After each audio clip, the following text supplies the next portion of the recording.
One love, Delta9 travelers. Welcome in. Welcome in. I'm telling you, so much going on. So many updates, so many things for us to analyze and update one another with in this live presentation. Guess what? We're going to get a chance to hear from the former opposition leader, Honorable Mr. Norton. He highlighted certain things were going on with the CCJ body that is very important for us to analyze and realize is what really taking place in our country. Certain persons is way too associated with a lot that's going on. And we're going to hear this directly from the former leader of the opposition, Honorable Mr. Norton. And we got a number of other headlines because, listen, there's a number of things going on right now on the ground as it relates to our oil wealth that we got to pay attention to. Mr. Glenn Lal is highlighting certain facts, and then there's other facts that was highlighted even before by Honorable Finance Minister Mr. Winston Jordan. He was highlighting the fact that we got a big increase coming in as far as our natural resources because guess what? We get in the 50% profit share now because they would have recouped. And the big question that everybody is asking, since Exxon recoup and we getting more money now, how come this is not one of the big announcements that's being made? How come nobody coming and telling me that, hey, the country making double the amount of profit off of oil right now? Things that we should be paying attention to. Minimum wage supposed to going up. The country got more money now and it's on paper. Everybody talking about it. We can talk about it right here on Delta9 Media. And we're going to be hearing from Honorable Mr. Maipal. Been a while since we heard a live from Mr. Maipal, but guess what?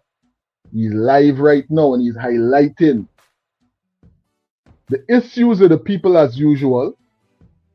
And we're going to hear these details coming in right now from Honorable Mr. Maipal as he highlights some of the hurdles that regular everyday people got to face in Guyana. Let's hear these details right now. Big up to all of the travelers, every single person that's a part of this live right now. As long as you hear me and you hear me clearly, I still didn't do my sound check. I'm doing it now. Drop a 9 in the comment section from any man. Let them know that the comment through clear. Thumbs up the live now, please and thank you. I noticed thousands of persons come through. And sometimes, I might forget to hit the thumbs up button. It don't cost you nothing, but that's how you support everything going on with Delta9 Media. Thank all the persons that do subscribe and hit the thumbs up button. As frivolous as it might seem, it's very important to the platform, and I thank you for your cooperation in doing so. Let's hear these details coming straight from Honorable Mr. Maipal, highlighting this about what people got for face on the ground right now. And we talking about 50% profit sharing with the island and all of them things. Let me jump into these details. I will bluntly call it racism being meted out to people who are supposed to be Guyanese and not defined by ethnicity. I am an Indian Guyanese, a proud one, but it burns my heart, burns my soul to hear when the stories of other races, when they speak of victimization, when they speak of being targeted, when they speak of being hurt by a government that is supposed to serve all of its people. That's not what is happening. So I'm here in Denham still. Denham still is in region number 3, Essequibo Islands, West Demerara. And I was called by this ordinary Guyanese. She was in tears. And she told me her story. Her story is one that I have concluded as blunt victimization for whatever purpose none of us seems to know. But her story must go out there so that people can understand that what the People's Progressive Party is trying to paint as glorious, as beautiful, and what they're trying to fool us with this utopian narrative, the reality is totally different. The reality on the ground is totally different. With me is Angela Isaacs, a beautiful young lady who is a hardworking mother that is catering for her family and is working hard. Now, what does Angela Isaacs do? Angela Isaacs, for the past 2 years, or thereabout, has a caravan, a blue caravan, and she sells food and other confectionaries at the Lenora Secondary School, which is a mere 5 minutes or less from where she lives in Denhamstill. And yesterday, Angela received a disturbing phone call, which she will tell us about. And subsequent to the phone call, she received a letter that instructs her to remove from the school. And if you hear the reason that was given, and even if that was the reason for us to believe why you have to remove completely from the school, clearly they're trying to take bread out of this woman's mouth. Clearly they're trying to take food out of this family's mouth. Probably because they have a friend, a family, or a favorite that they want to replace her with. Or probably because the person who gave the instruction, as guided by Angela, he may have somebody of his ilk and likeness that he wants to replace her with. So I don't want to stand between you and I don't want to stand between you and Angela Isaac's story. Angela, thank you very much for inviting me, and thank you very much for wanting to sit and speak with me. Now, let's start from the disturbing phone call that you got. You received a phone call concerning your business. Again, as I said, Angela has been plying her trade there for 2 years, thereabout. The rental that she is required to pay to the school is $12,000 a week, and she has been doing that for the past 2 years. She has been ensuring that she followed their rules, their guidance. She has never complained. Who called you? That's the first thing I want to know. Who called you, and what did the person say that called you? First off, thank you for coming and listening to me. No, no, we may not have a mic, so you may require to speak a little louder so that the viewers can hear, because we don't have a microphone set up still. But thank you very much for appreciating and accepting me here. Yes, sir. So I got a phone call yesterday morning from a sir from the school. He is in charge of the canteen, the cellars, everything. Okay, so he's Yes. like the He's administrator. yes, Oh, he is the he administrator. is. You know his name? So, sir, what was his name? I'm sorry. Okay, well I that's forget okay. his That's name. okay. That's okay. Yes.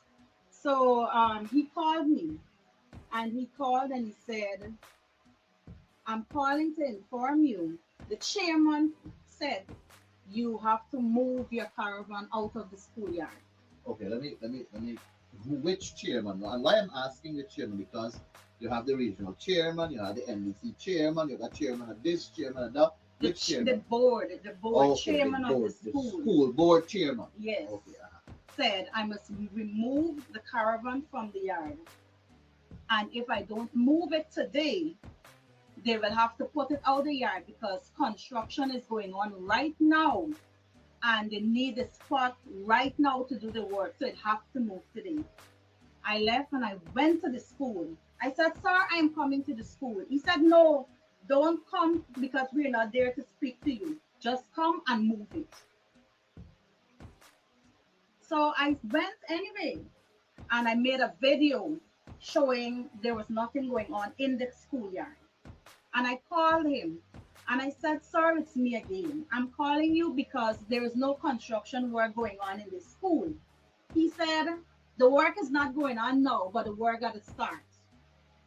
I was puzzled because you would think This work we do when school is closed, not when school, gonna be open. But that's what he said. And he said, if you don't move it, the government is going to move it. That is what the exact word to me. If you don't move it, the government is going to move it. This is the same administrator of the Yes. school that really Yes. deals with the canteen and Yes, the sir. auxiliary staff and so on. Yes, sir. But so what happened after that? Yeah. So after that now, I contacted you. Yeah. We had a conversation. I told him that I know it's victimization. I've been going through it at Lenora School for the past 2 years. Being the only black seller at Lenora School, I have been going through it. Sir, there's so much stories I can say, and I would tell you about what I've been going through at Lenora School. For instance, we had school sports one year. And in the school sports, they asked us, you could sell what you want in school sports, but we decided. Hold on. You're the only African seller. I am the only black you're the seller. only black seller. Yes. Here. But let me get to understand something before we go to the other stories. Okay. Where is this stand situated? Where is this Okay. stand situated? Now, yes, sorry about that. They told me I have to move because of construction purposes, but my stand is in the middle of two other stands. Two other vendors. Two other vendors. So yes. the school has about 3 vendors? Four. 4 vendors. The other person is a snowcan man. He comes with his. Okay, so he's mobile. Yeah, he's mobile. I am in the middle. So if you're telling me, I was like, sir, so how come you're telling me I have to move? Because I asked him. I said, sir, is everybody you give this letter to everybody or just me? You're calling me or everybody gotta move? He said, the chairman said to call Angie and let her move her caravan. So you feel targeted? Yes, I am. So let me ask you this, David. What is the race or the ethnicity of the other 2 people who are on the road? They are Indian. And I am on one side and and on the other side. yes, You're sir. black. Yes. And the snowphone man is what? Indian also. So you're the only black I am the person. only black And you person. feel you're targeted here. Yes, sir. Well, I don't think you're wrong to believing that, because if you're the only black and they have not, do you know they've sent letters to the other 2 vendors? Yeah, I called them. Okay. I called vendors yesterday. I was like, y'all get letters. Oh, this is for what? I said, to move out the school. They said, no, they didn't get no letter. So I am the only person that got a letter to move for construction purposes. I am the only person that sells food. So if you're saying you don't have space for me in there, what the children is going to eat, since the school gate is closed and children is not allowed to leave, and I'm the only person selling food. It has always been $12,000 a week since you have been there. They told me 10 when I went in with my caravan. They said, oh, your caravan taking up enough space. You gotta pay 2,000 more for the space. So that's how it moved to 12. So you were telling me on the phone also that this particular chairman and you had some interaction. Yes. Where he basically tried to tell you he's a businessman. Yes. And he was trying to see how best he could have. Yes. What's the name of the chairman of the school board? I think it's Nazim. Nazim. Yes. I can get the. Let me get the right name for you. Yeah, I think he sent you a letter to, right? Yes, he did. And it's very strange. How you're not an executive chairman. You don't have executive authority. Did you summon a board meeting and then you made that decision with the board, or you singularly decide to approbate, or is that the word what analysts use? Power onto yourself to just dispatch a letter without the school board even notified. I mean, it's so weird, strange that you as an individual want to assume that kind of authority. And you see, when we sit and we talk that racism is real in this country, when we talk about classism being real, and you got a few people, you got a few of them jumping sky high I want to know what is their belief now with a story like this. How do you sit and you absorb and you see that the target, that someone is being targeted? An ordinary citizen is being targeted. This young lady is not a James Bond. This young lady is not a Tandai McAllister. This young lady is not one of those who are hollering on the top of their voice that the government is looking after them or giving them a small contract. This is an ordinary citizen operating a food cart, a caravan in a secondary school, selling to school children for them to eat, and she is being victimized. How does it feel, James Bond, Tandai McAllister, and the others who run around hollering at how this government is not about racism? This is a black woman telling her story, and she's being targeted by, what is his name? Shazim Nasruddin, chairman of Lenora Board School. Yesterday, she was called by the administrator, by Sir Jailal. Sir Jailal called her yesterday, told her the chairman said you got to move. And in a matter of minutes, a letter subsequently came. When did the school board secretary, when did the school board meet to make that decision? Let's hear about the same chairman.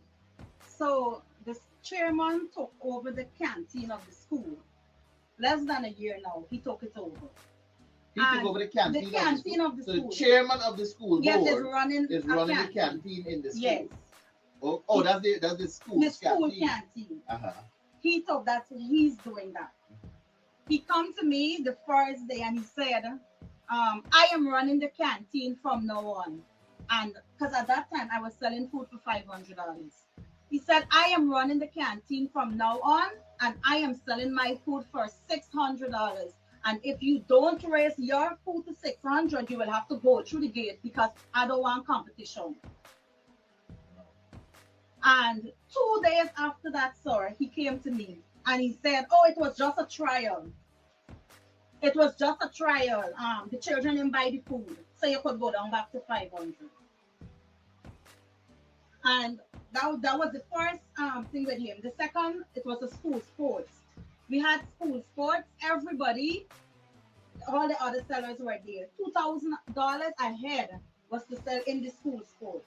At the end of the school sports, they come and they said, I have to pay $30,000.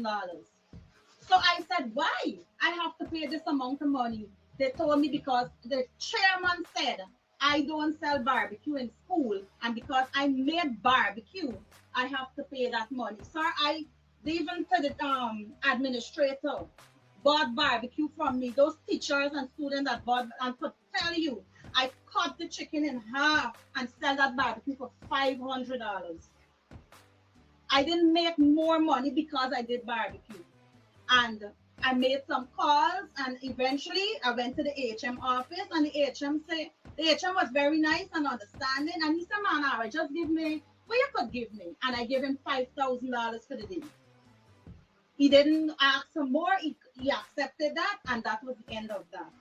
Now, the chairman sent a message again with Sir Jailal. They always put Sir Jailal up to this. Because he's the administrator. Yes. So Sir Jailal came and he said, you have to stop making egg balls. This is another incident. This is another incident. Note, I make my egg ball and everything at the shop. So the children and teachers, they get it hot. So they always have a line for this egg ball. He come and he said, you can't sell egg ball in the school because the egg ball that he is buying to sell back in his canteen is not selling. And he can't get his things left in back and my things selling out.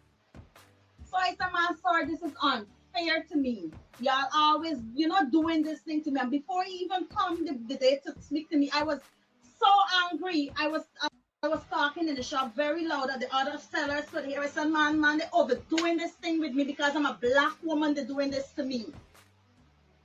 So when he come, I said, sir, man, you can't do this. I am here for 2 years and I'm selling the egg ball from day one. Why would you just come and say, I can't sell it because the people who...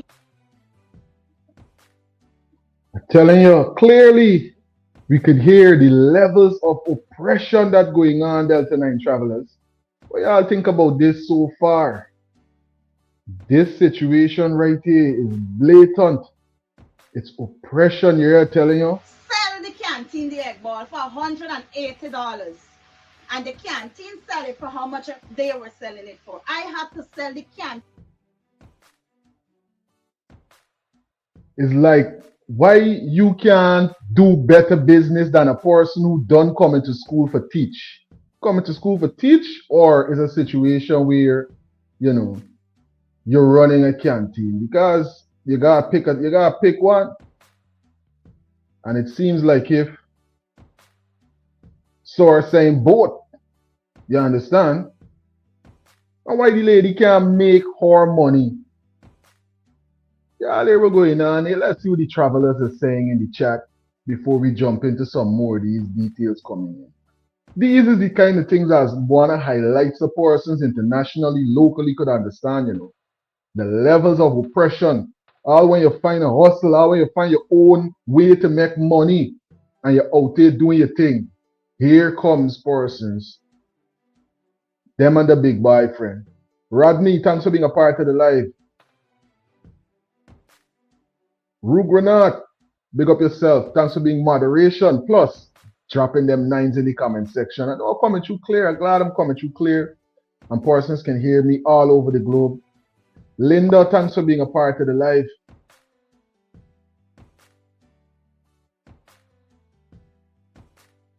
Big up yourself, Bantu King. Yeah, man, we sharing this information internationally so persons could understand just the hurdles that persons got to jump through in Isle Rich, Guyana. The canteen don't, because they stopped selling the people food that they were buying, that the children don't want to go there. So the canteen is selling my egg ball and I have to beg the children to go and buy it.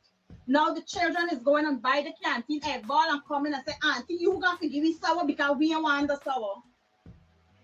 And I have to provide them sour for the children, even though I'm sending them to the canteen for the egg ball. Because the children don't prepare anything properly.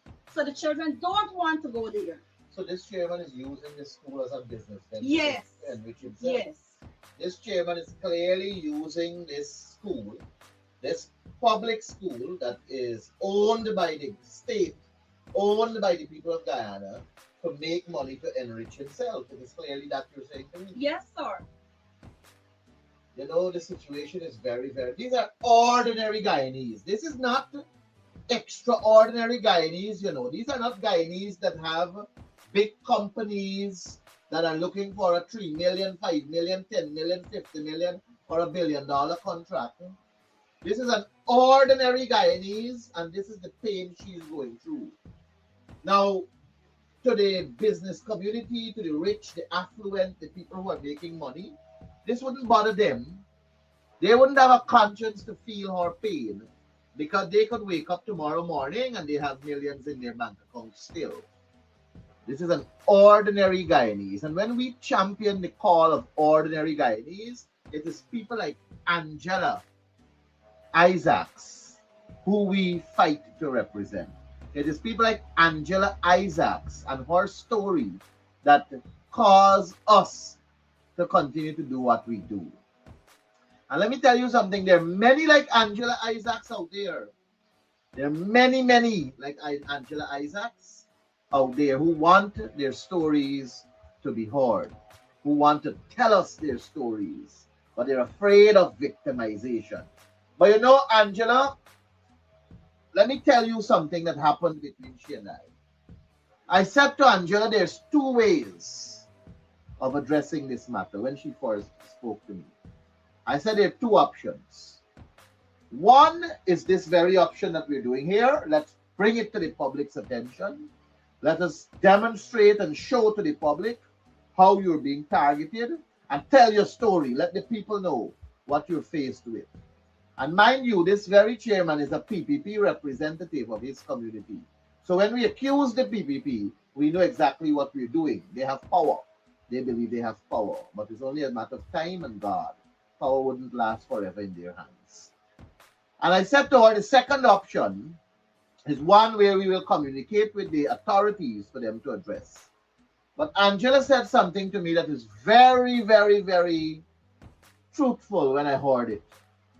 She said, Ganesh, where she called me sir, I don't know. She always says sour. Something you're so well respectful. Thank you. But she said sour.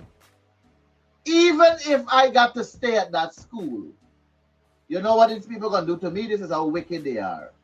They're gonna send somebody to buy something from my stand and then put in something in it and blame me and say I sell them things that are because their objective is to get rid of her from the school. Their objective is to get the black woman out of the school. That is what she said to me. And I believe her. I believe her. And I would have probably thought the same because if I was selling in that school, and I have such a problem with this chairman of the board, where he telling me I gotta sell the school me egg ball, the canteen, for them sell it back because apparently me selling from my stand isn't sufficient. Where I got to raise my food from 500 to 600 because he suddenly decided to sell food for $600 and then drop it back because he food is selling. If you can't cook, stay out of the business. That's what should have happened to him. I want to find the house. We gotta go to the house. We gotta deal with it accordingly. Then you have the situation where they put Jailal to call now to put the girl out. They want to get rid of her.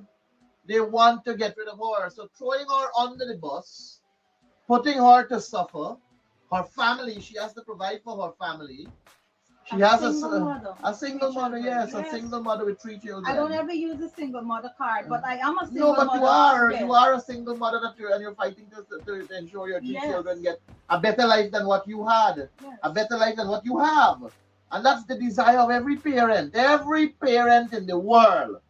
They want their children to have a better life than what they are having or had. And what is wrong with that? And then you got people, you know what's hurt me? You got people who just sit down on this internet and talk a story like if this government is so inclusive, like if this government caters for all, and everybody can rise, and everybody can this, and everybody can that. They're painting this utopian narrative.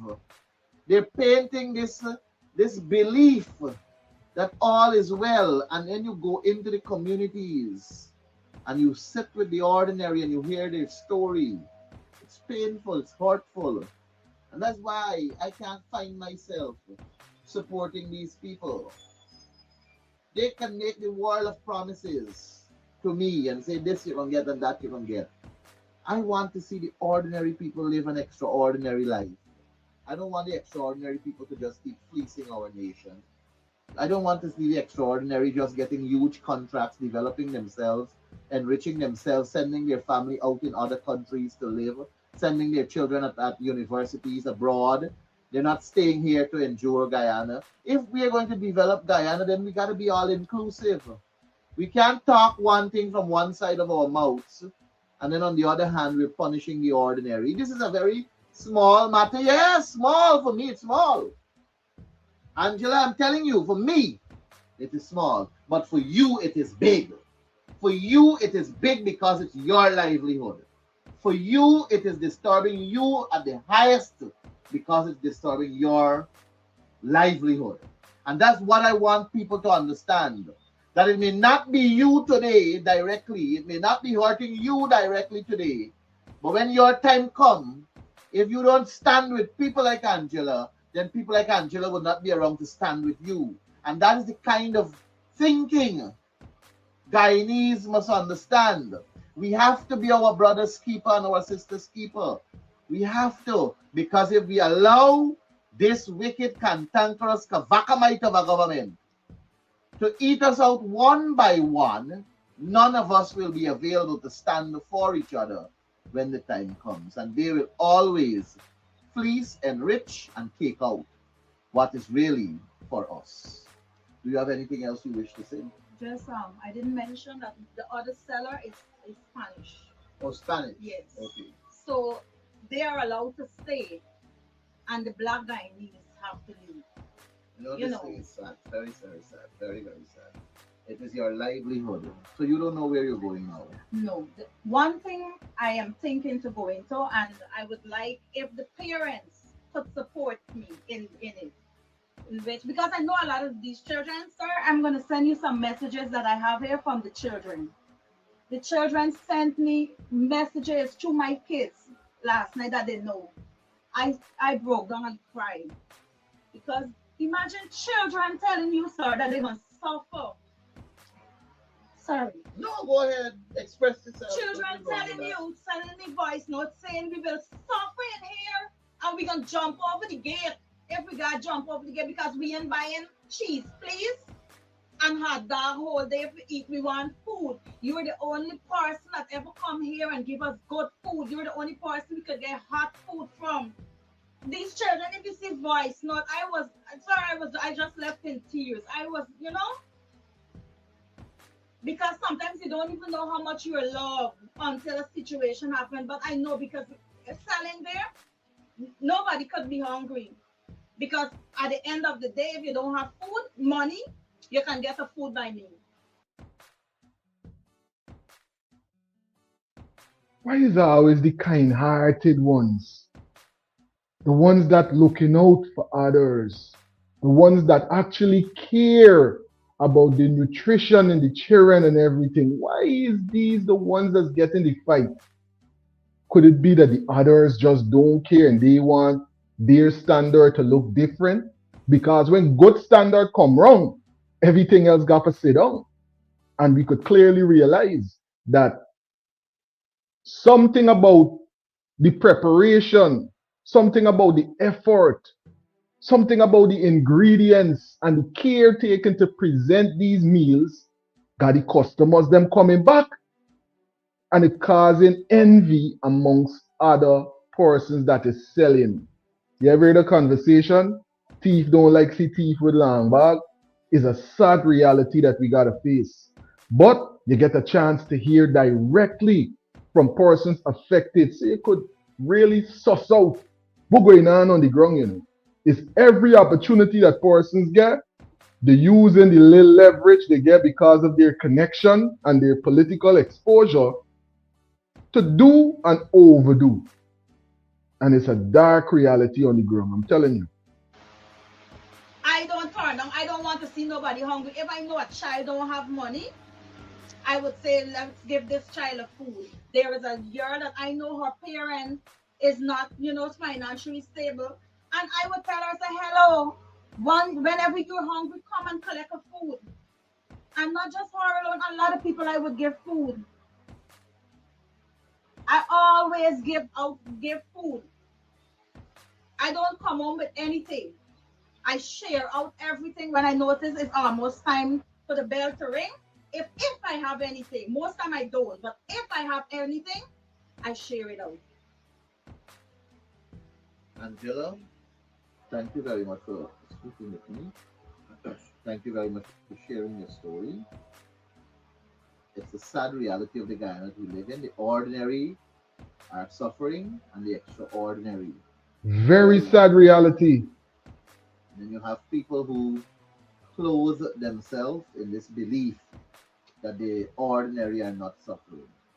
You are a typical example of what the ordinary is facing. And I want to tell you that I am not going to just do this live, air your story and end it there. I know your fear about being in that school and being set up and so on. I am going to reach out to my colleagues and I'm going to see how best we can also assist you to get into whether it is to continue with the. I would like to do. I have a. I don't think you should talk. I don't think you should talk what you would like to do on the internet as yet. Yes. I don't think you should let the public know that because you got them scrapes, you got them vagabonds, you got them demons, you got them cantankerous Kavakamites. All dubbed as People's Progressive Party members. I don't care who say what. That is what they are in my head. And they're going to try to victimize you. So don't let them know what is it that you're about. There are. Jeez. Could you imagine that? You can't even let your goals be known to the person that supposedly controlling this international or the Guyana Development Bank. So you mean the persons in authority creating this Guyana Development Bank might be a problem because they're oppressing people in the manner that Angie was just highlighting right there. You mean we should be analyzing and scrutinizing even more what's going on with this Guyana Development Bank?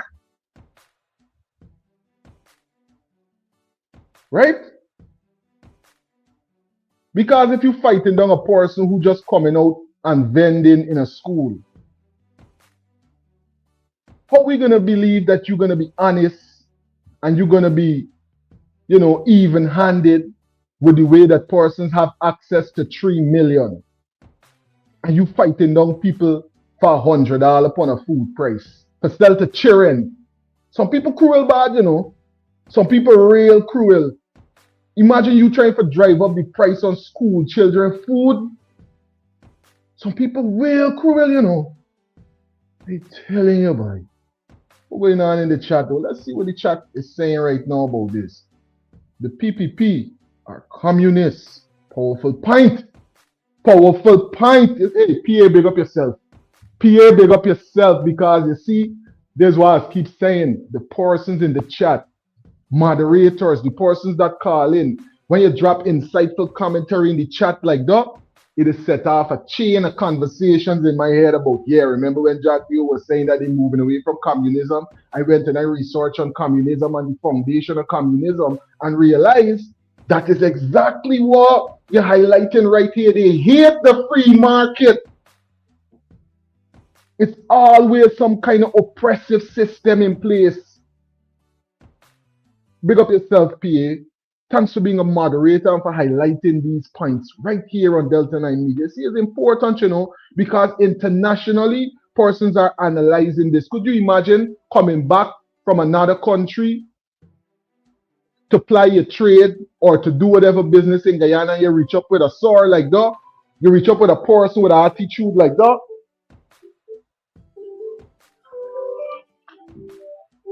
Greetings, you're on to Delta9 Media Live. Greetings to you, the family, and the liars. You big up yourself, Yeah, man. One love. Trust God and big up yourself, the elders. Yeah, bro. I keep telling people, the motto for the PPP government is one Guyana, which is them and the people only. This bank thing, and I commented on this show. Who is it set up for? For the sphere, for the citizens, or set up for the people of them? You remember, when you go to the banking system, these people don't have all the information who you vote for, Yeah. The PPP government don't give them all the information who they vote for, who you vote for. So from the time you give them your name and they pull it up, your name come up and whatever is a red flag, it says, well, you didn't vote for them. So you're going to get fired out. No, you want to... So you're saying, there's 10 red flag next to me face, right? They got 10 red flag right next to me face. You're trying to figure out everything else. Say, we got to get the rest of the information. You have nothing to get. Tell it. Right, that's it. Hey. You see, so this thing is set away. And to say or not to say. Bro, if you control the bank, I think the bank is part of this money laundering through the PPP, bro. So if they could get you, they will tell the bank, once you with Mohamed, close your account. Yeah. Once you close here for them. Yeah. Yeah. And let me not forget that the banks are owned by who? The insurance companies. So there's the other thing to that at the top. If you could remember clearly, right? They take away a lot of them insurance as well, because both companies are connected. Yeah. So, man, like you just said, this theater, direct day is about them and them only. The three class they have within the group. The wealthy, the rich, and the middle class. That's the three class of the PPP group. Anybody follow after that, you're in poor people. And from poor, it's suffer. Yes, right? And the suffer them is got homeless and they just speak. That is that always there, they know they're gonna eat tomorrow or eat tonight. So you get a chance for analyze anything but this new 50-50 profit sharing with the Isle. So far, what do you think about it? Well, I think I'm telling you for now. I bring it up where Exxon was saying, well, all everything over. It's going to be a 50-50 here. Yeah. But not a fair 50-50 here. Because when Exxon said 50-50, we got to wait for 3 or more Exxon shut down for them. Okay. Out of the 50 here, I think they got to pay. Yeah. So I think it's like 60 months. All right. Yeah, but there's still enough money for Guyana. A lot of things to change. Bro. Yeah. These guys don't know that as they're sitting on forever seat within the government without speaking. If they give the people what they want to start move, that people gonna vote in, you got rigging, you got do nothing. You just gotta put the election and sit back and watch. And there's the thing, and there's the thing I always be questioning, you know. Are these people just politically illiterate? I don't want to believe that, because how you could figure out that it makes so much political sense, you got the money, why not just do it and stay in power all the time and continue to run and develop the country, since it's saying you really want to progress the nation? But it's clear for me and a lot of other people, I'm sure by now, that something is really drastically wrong with the persons who are in power, because every single day I could do 2 2-hour live about the corruption going on in a small country like Guyana. And I don't duplicate material. I don't duplicate the material. It's the brand new thing every live. So what's really going on, bro? Because of greed, selfishness, and one-sided. We don't care about the rest of the population. And this is why the state and I say before I go. Carelessness. People does not care about the country.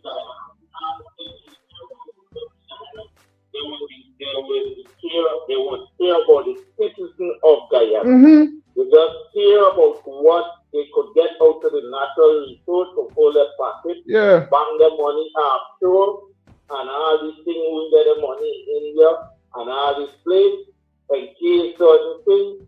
Bro, that is, open your third eye. Got to. Big up yourself. Listen, as we jump into some more headlines right now, we're about to jump into this bombshell revelation that was made by who? The former leader of the opposition and my former professor in politics at the university. Big up yourself. The Honorable Mr. Norton. Why? Because he coming forward and clarifying certain things about what's going on with Mr. Anderson. Right?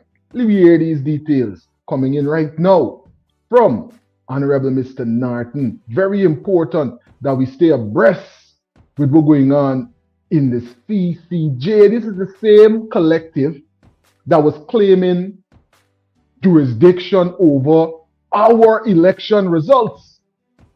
This is the same collective that is claiming jurisdiction and handed down rulership over the opposition leader of our country. And then we're hearing this conversation about bias. And you get all of these implications into what's going on in one of the wealthiest countries in the whole Caribbean and Southern Hemisphere. That's something that we will not allow. We only got one life, right? And we can only be born from one place and check and see what's going on with immigration all over the world and know the jewel that Guyana is, right? We're going to jump into these details right now, coming in from the former leader of the opposition, Honorable Mr. Norton, right? No.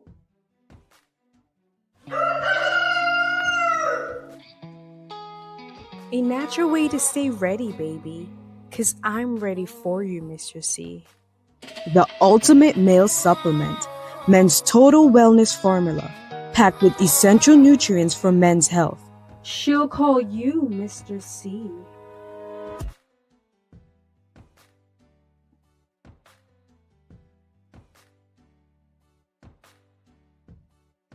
Should be an impartial arbiter.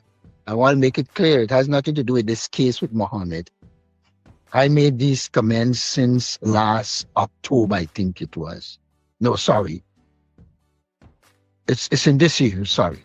Last October is when I met him before. But it was in this year, before the Mohamed case. So, what do you see a parallel between the concerns raised about Justice Anderson inserting himself in Guyana's judicial appointments and his approach to politically sensitive matters in Guyana? I need to give you some background before. Apparently, the government was going to appoint at the time Justice Roxanne George and Navindra Singh to Chancellor and Chief Justice, respectively. I got some missed calls from Justice Anderson. And eventually, the General Secretary of our party, Sheldon Benjamin, called me and told me that he wanted to speak to me urgently. When I actually called him, he said to me a few things that to me were disturbing. One was that Yonette Cummins, the then acting chancellor, had agreed to go, making way for somebody else. He said that she was satisfied with the package that she got from the government. So I asked him how he knew that. And he said he was part of the negotiation in some regard, or he facilitated. I found that strange. I found it odd that he should be involved in that. Very strange and very odd. How you involved in all of them things? And plus, this chairman or former chairman is no longer in the party. So since then, it seems like if there was this underhanded affiliation that was going on. Allegedly. Allegedly. Let me hear some more. Then he proceeded to ask me if I am prepared to give agreement to the appointment of Roxanne George Wilshire and Navindra Singh. Initially, I said no. And he said to me, look, she had agreed, etc. I then took the position that I cannot without engaging Roxanne. And I didn't engage Roxanne direct. Sorry, not Roxanne. Justice Cummins. I did not engage her directly. I engaged someone who I knew was close to her and asked that person to verify if it is true that she was satisfied and she had accepted this offer, etc. When the person got back to me, the person didn't say that she accepted it. What the person said to me is that, look, Roxanne asked if Yawashi did, and that she did in fact agree to go. To me, that wasn't voluntary.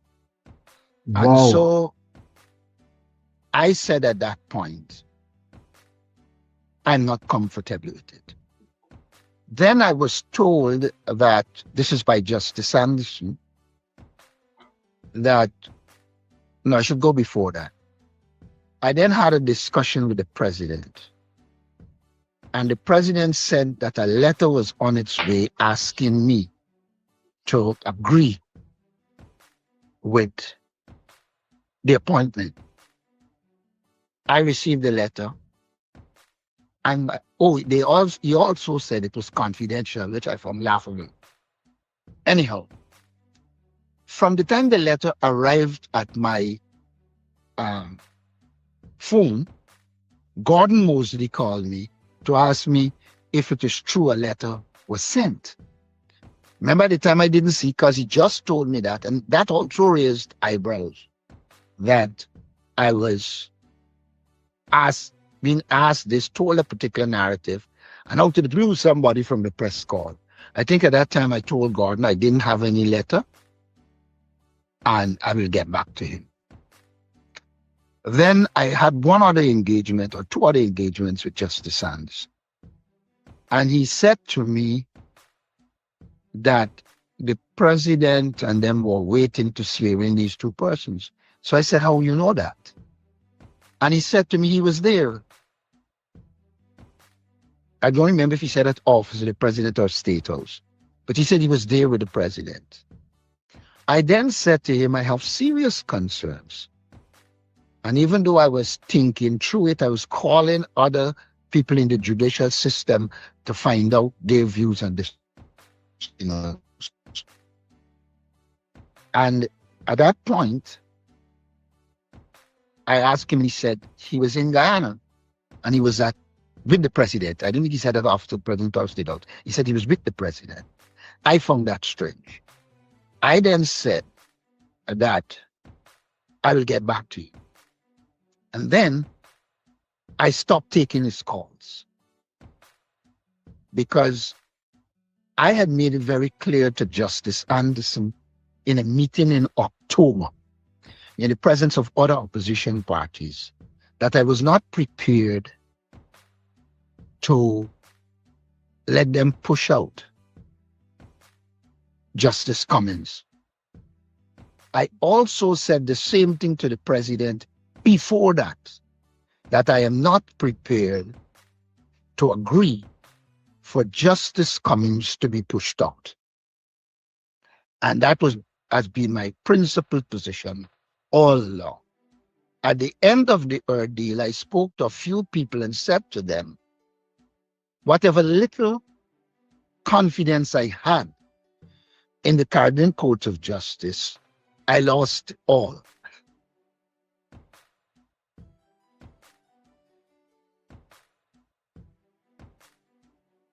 Why the PPP only trying to make black people poorer? Why they want to put bread out to this woman's house? I'm coming back to all these consultations that keep keeping all over the place with all these AI presentations. Who we think is fooling with these black people so stupid? All these AI presentations, but roads and schools and all these things. A new village design and all kind of things, special village and all that thing, right? Yeah. I'm showing you these things is AI stuff. They went on AI and create all of these fairy tales. It's fairy tale style village he put in there because all is going to be a fairy tale. He's not going to do it. He's not going to do it in black people area. Selling dreams. The one that, he's not going to do it. He's not going to do it. And the areas where he might want to do it, then he getting money out to the, he getting back money from the people. Okay. That he opened the contract to. Look at these contracts that he sent to tender. Look at these people tendering for this contract where black people can't build roads. No. Black people can't send up a road and all look this thing. But we could clear and regulate all of the living areas, right? During slavery time, PK, America had a furniture business. I know they still got it. Like it was kind of failing. Now he big corruption with Irfan Ali. He want to give contract. I glad that Mohamed bringing out the secret. Yeah. And Mohamed bringing out everything. But some of these people who calling on your program, going back to Narcy. Oh, when Narcy was in a position, he couldn't. How could he expose them? Was he ever part of the PPP? Yeah. Who is going to give them the information? These guys people are so foolish. Mohamed could get the information because he was part of the PPP. Yeah. And you could see that there's a decision in the PPP that some of their own people bringing out and exposing the corruption of Ali and other ministers. There's a big jealousy going on and big problems with them. Thief don't like see thief with a long back.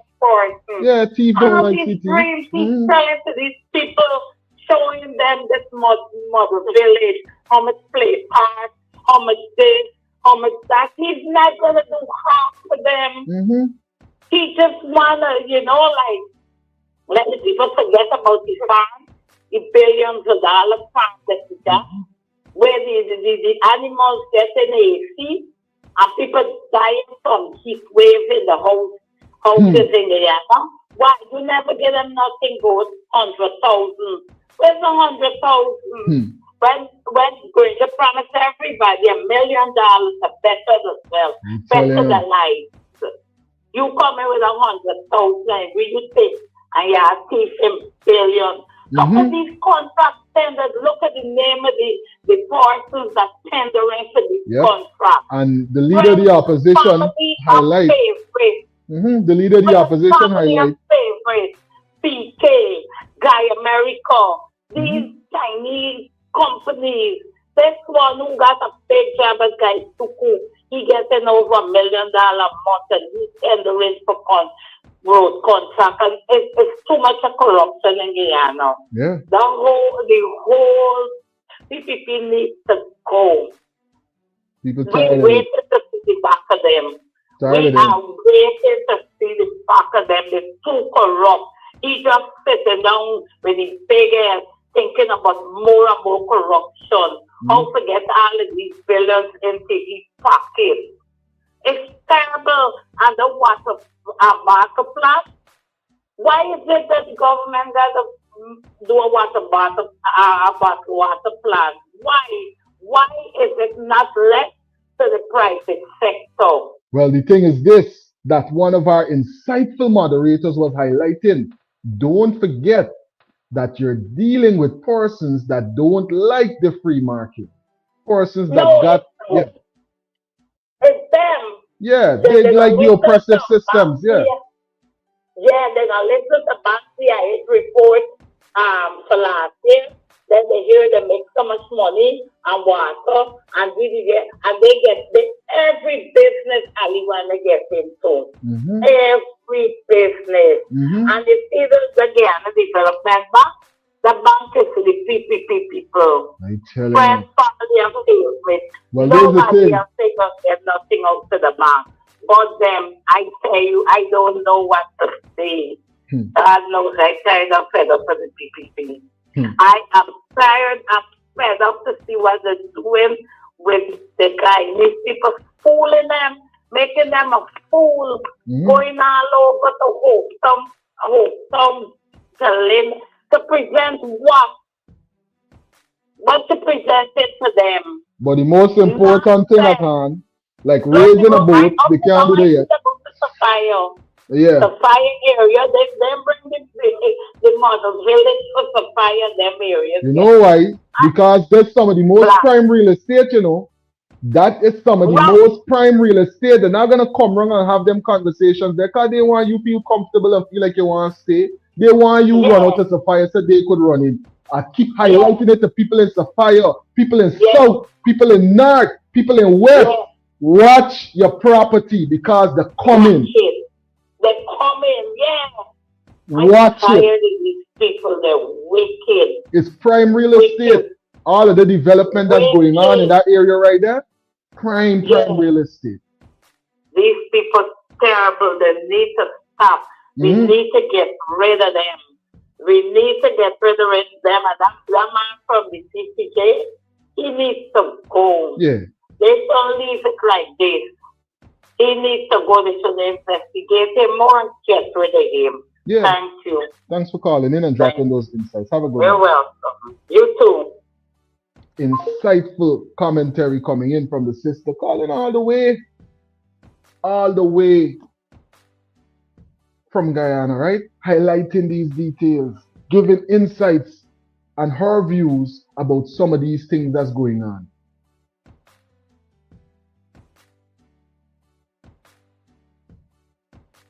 Crazy reality on the ground. I want to say a special thank you to Deborah.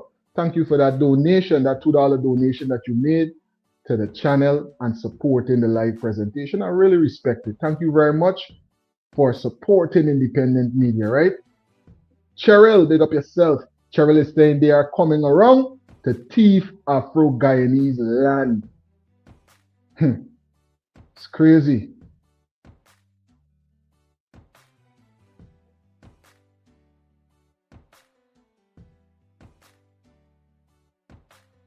Bank thief tore the 7,000 out my money from my cash. Oh gosh, oh. See, you mean it's only 60,000 you end up getting? Right? Miss Green only end up getting 60,000 from your money. The thief out tore the 7. By the time you get a little 3,000, you gotta drink something to get off the stress. And you pay your transportation, 60,000, 50,000 you're left with. The thief off the most. Oh. And the thing about it in GT now is a hard situation for you to get anything rectified. As it is over here, so with them bank. But just get back your money over here. Sometimes, most times. But in GT, I hope that, you know, they do something to fix what's going on with them just taking money out of people's account. Eva, thanks for being a part of the live. Let's hear some more coming in from Honorable Mr. Norton as he highlights what's going on with the Caribbean Court of Justice, the compromising situations going on within this organization, coming from leadership in one of the largest opposition parties in our country, helping us to understand the things that we should be paying attention to. Because once these persons is in these positions of power, in these court systems and these other places, God help those who come to them for any kind of honest judgment. When you hear these kind of implications right here, allegedly. I also pointed some people to the behavior of the Caribbean Court of Justice during the impasse of the 2020 elections.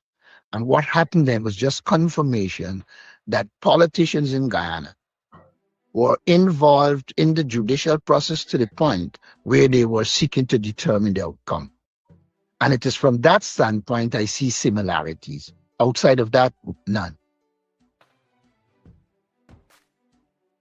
Now, Justice, our Vulcan would have contributed to this this discourse with the emails that were passing among the justices within the CCG, and that his concerns were published by the Express, I believe today, and he made reference to concerns that were raised by Prime Minister Pamela Kusonde of Trinidad, in relation to the influences of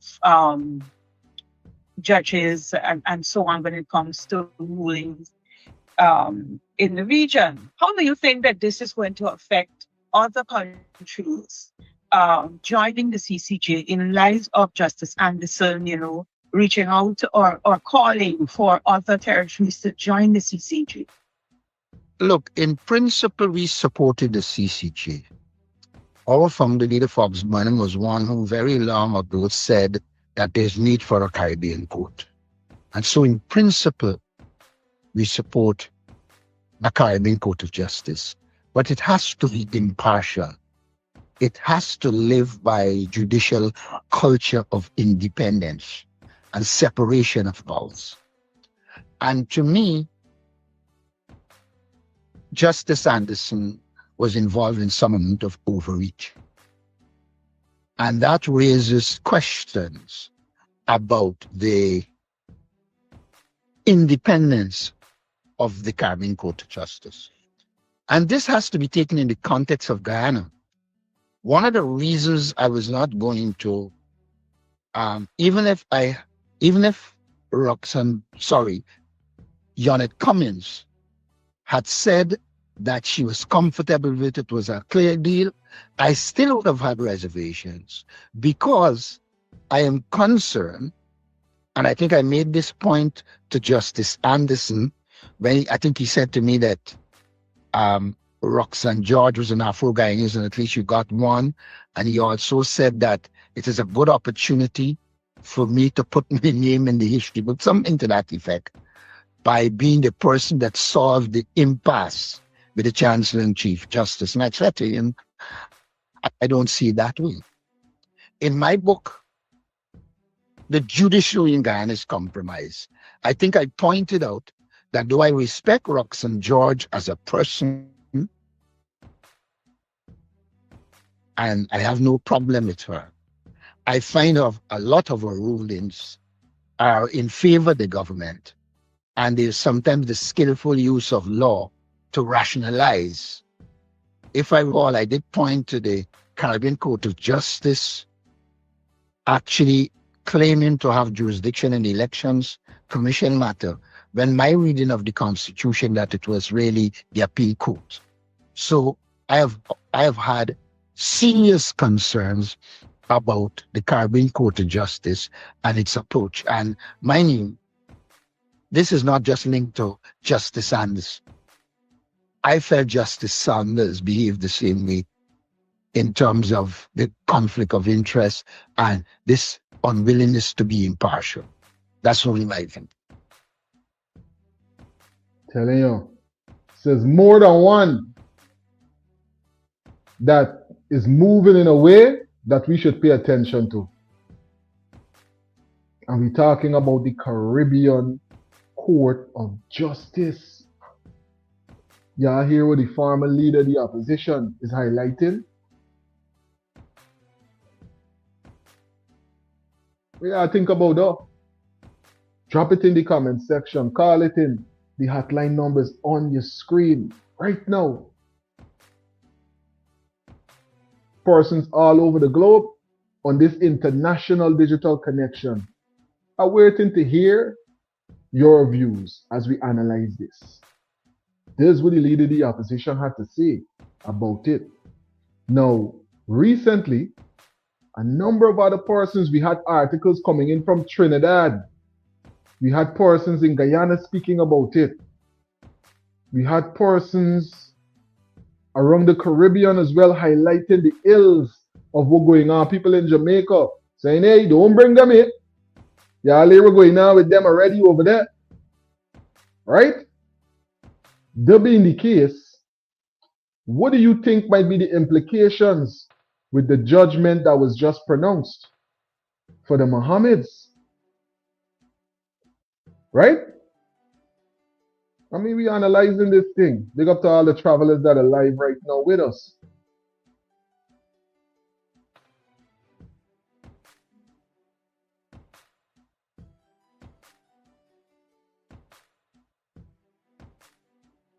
Do you agree with Honorable Mr. Norton that the CCJ is politically compromised and needs reform? 94% is saying yes. 94% is saying yes. They need some amount of reform and they may be politically compromised. What are your views? Drop it in the comment section or participate in the poll that's up on the channel right now as we analyze and try to suss out everything was going on right here. Big up yourself, Bobby. Thanks for tuning into the live. Bantu King. Big up yourself, Bantu King, saying the level of corruption from the PPP escalated when the Trump administration installed Ali in 2020. I telling you. Cheryl, thanks for being a part of the live. So many frequent travelers. All the frequent travelers with us. Marcia, big up yourself. Thanks for being a part of this presentation. Let we go. What's going on? Thanks for tuning in. Can't forget the name like that.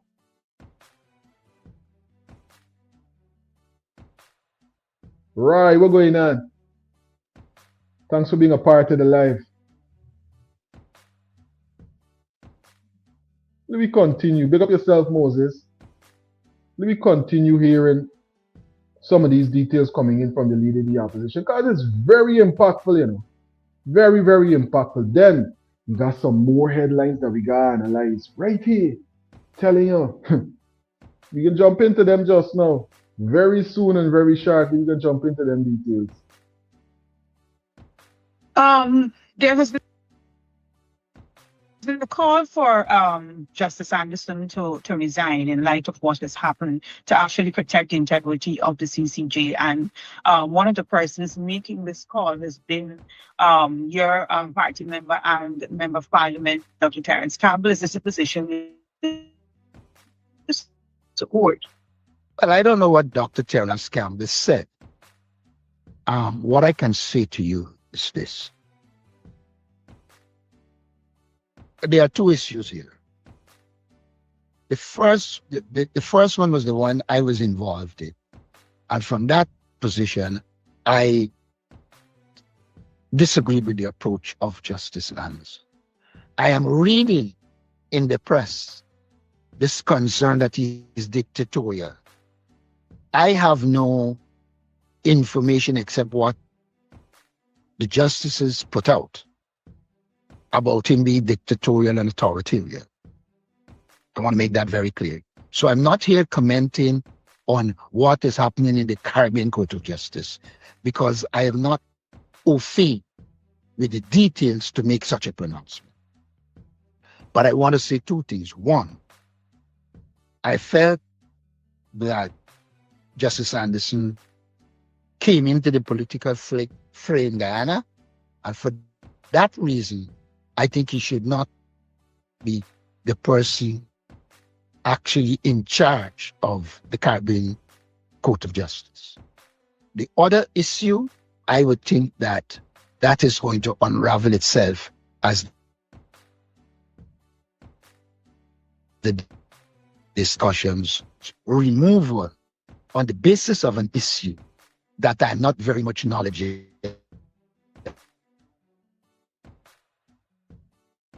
of.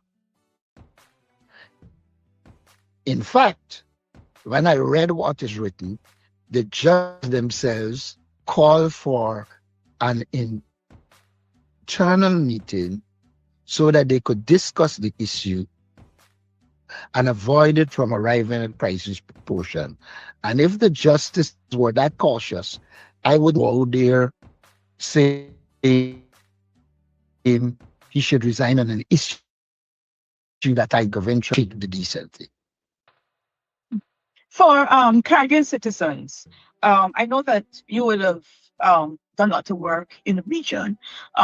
Your party will have supported the formation of CARICOM, a lot of the regional bodies that we have today falling on the CARICOM, your party would have supported. We are still fighting to have full regional integration and so on in the region. But something like this being viewed by ordinary citizens throughout CARICOM, what does this actually mean? Okay, let me say this. Integration is not a straight line. In every integration movement, there is movement towards integration simultaneously with movement towards disintegration. By the very nature of integration, it can be problematic. We in the PNCR and the APNU are firm believers in integration.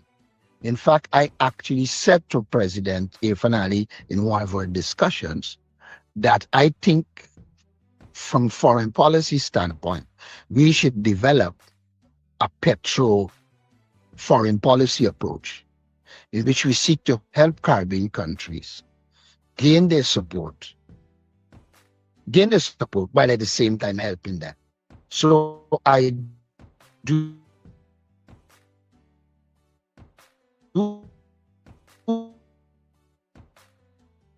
believe integration, that there is no straight path to national development.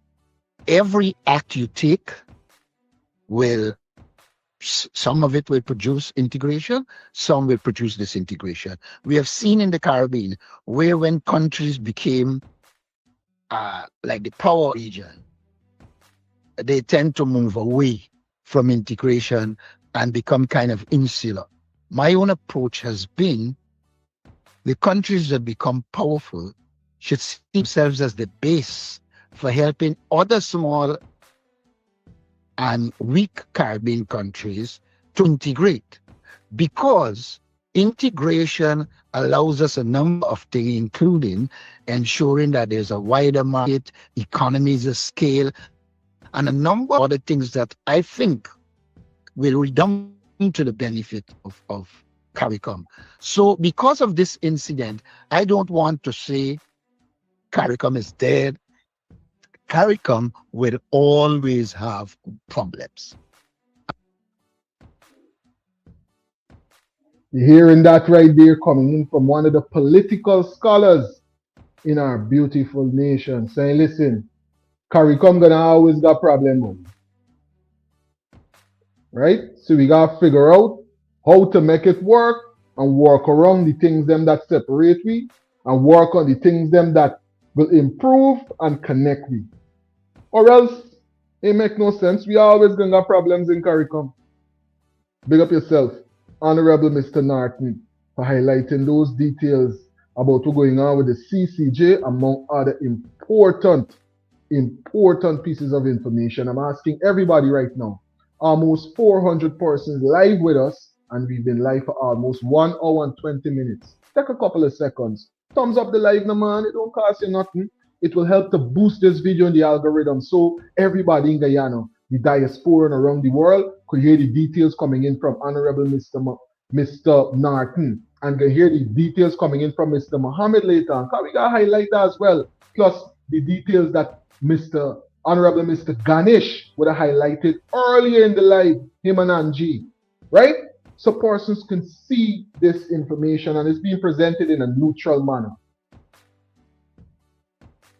Thank you for playing your part in everything that's going on right here on Delta9 Media. Let me see what's going on with the poll question, and then we're going to jump into these details about the profit sharing, things that I got to make sure that I highlight. Because if we getting money from oil, we getting way more money from oil now. And we can jump into them details, because don't forget, the leader of the opposition would have highlighted some of these details already about what's going on with Guyana, recent developments with the oil wealth. Do you agree with Honorable Mr. Norton that the CCJ is politically compromised and needs reform? Yes, 97% is saying yes. 3% is saying no. What are your views? We still live. You can still participate in the poll question of the day that's up on this live right now. Let me go saying there's a full dictatorship on display in Guyana. I tell you, real thing. Real thing, let me go. Walter, thanks for being a part of this presentation. Walter is saying the government is crippling all the small businesses. Read it again. The government is crippling all the small businesses. Clear as day, you heard what Cheryl was highlighting early part. You gotta raise your food for school children by 100. You gotta sell them the things them that you making so they can sell back. Really going on with you. Pick up yourself, Walter. Thanks for dropping them insights on this live presentation. Now is about that time for us to analyze some more headlines. Very important headlines. Trending headlines. Big money headlines. Let me jump into this right now.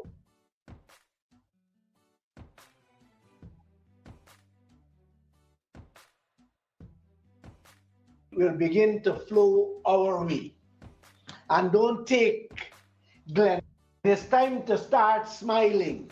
More right money will begin to flow our way. And don't take Glenn Lal words for it. ExxonMobil said it.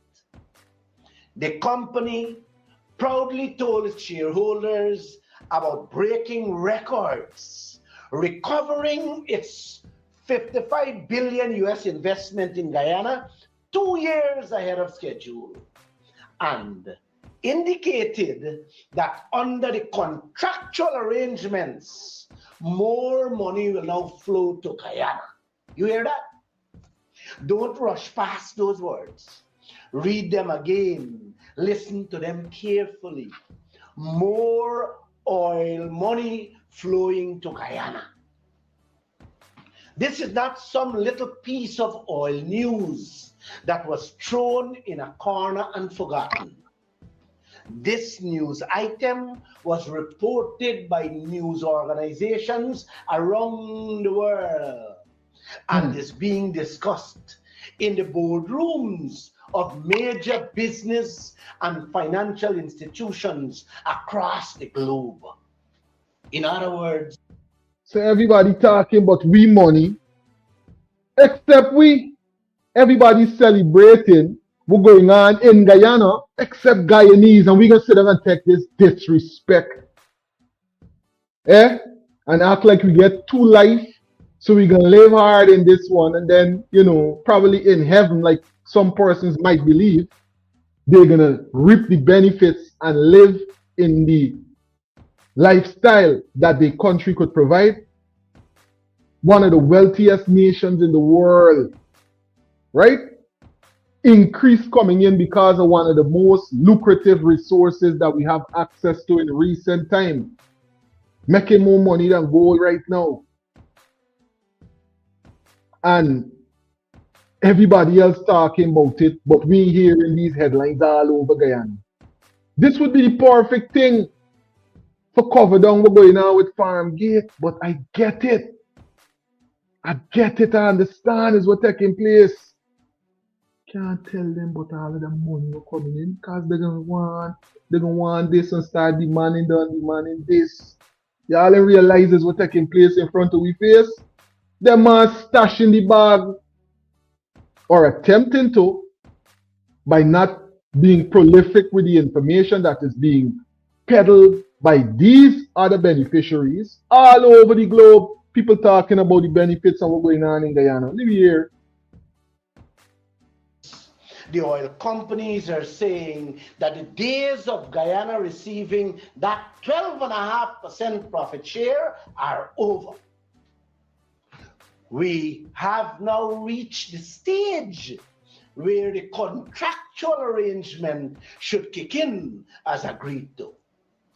50% profits for Guyana. Let's all smile. No more 12.5%. No more crumbs from the table. We are talking about the full 50% profit share agreed to in that contract. Think about what that could mean for this country. Think about what that could mean for every Guyanese farmer.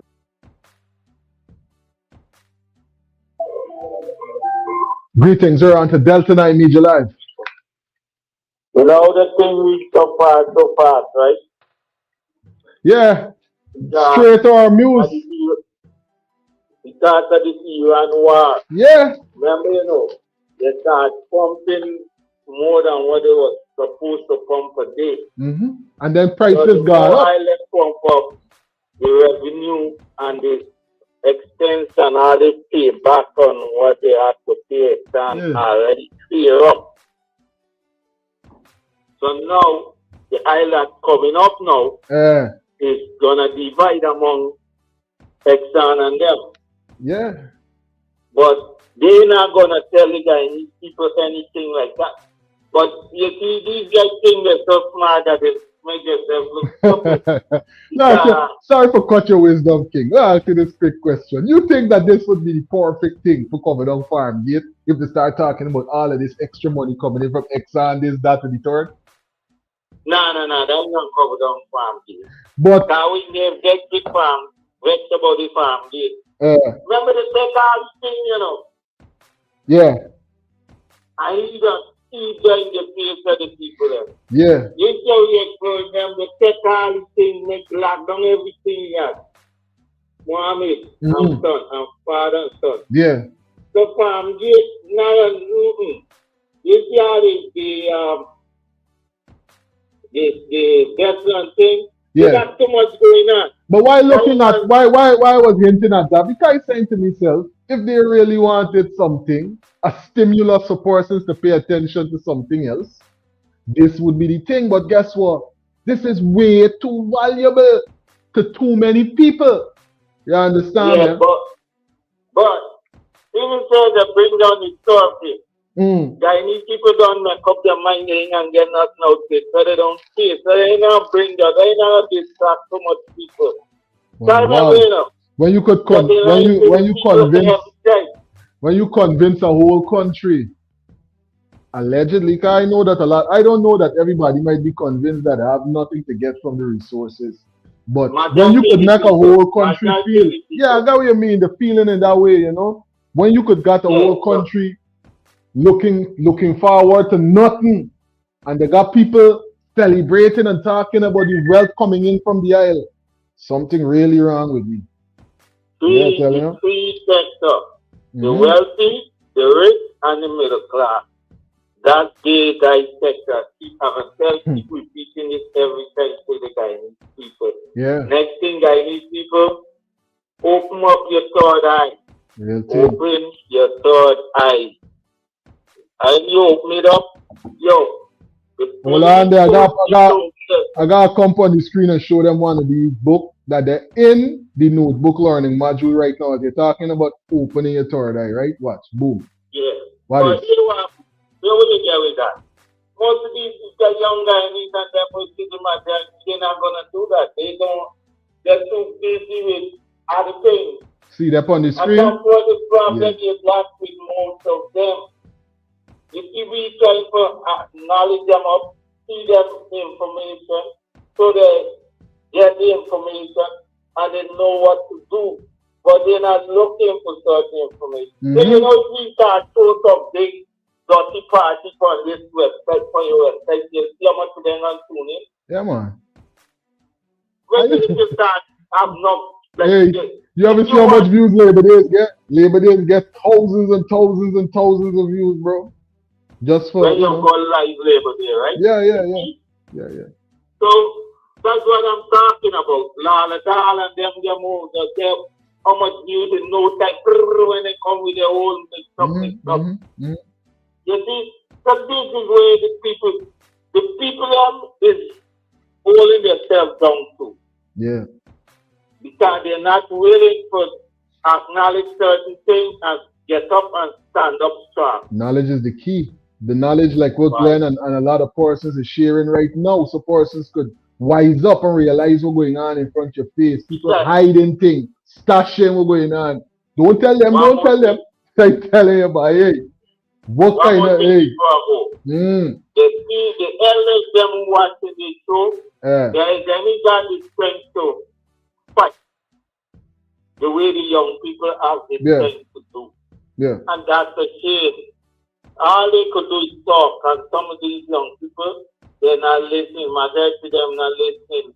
If they could get a little something for tea, That's all matters to them.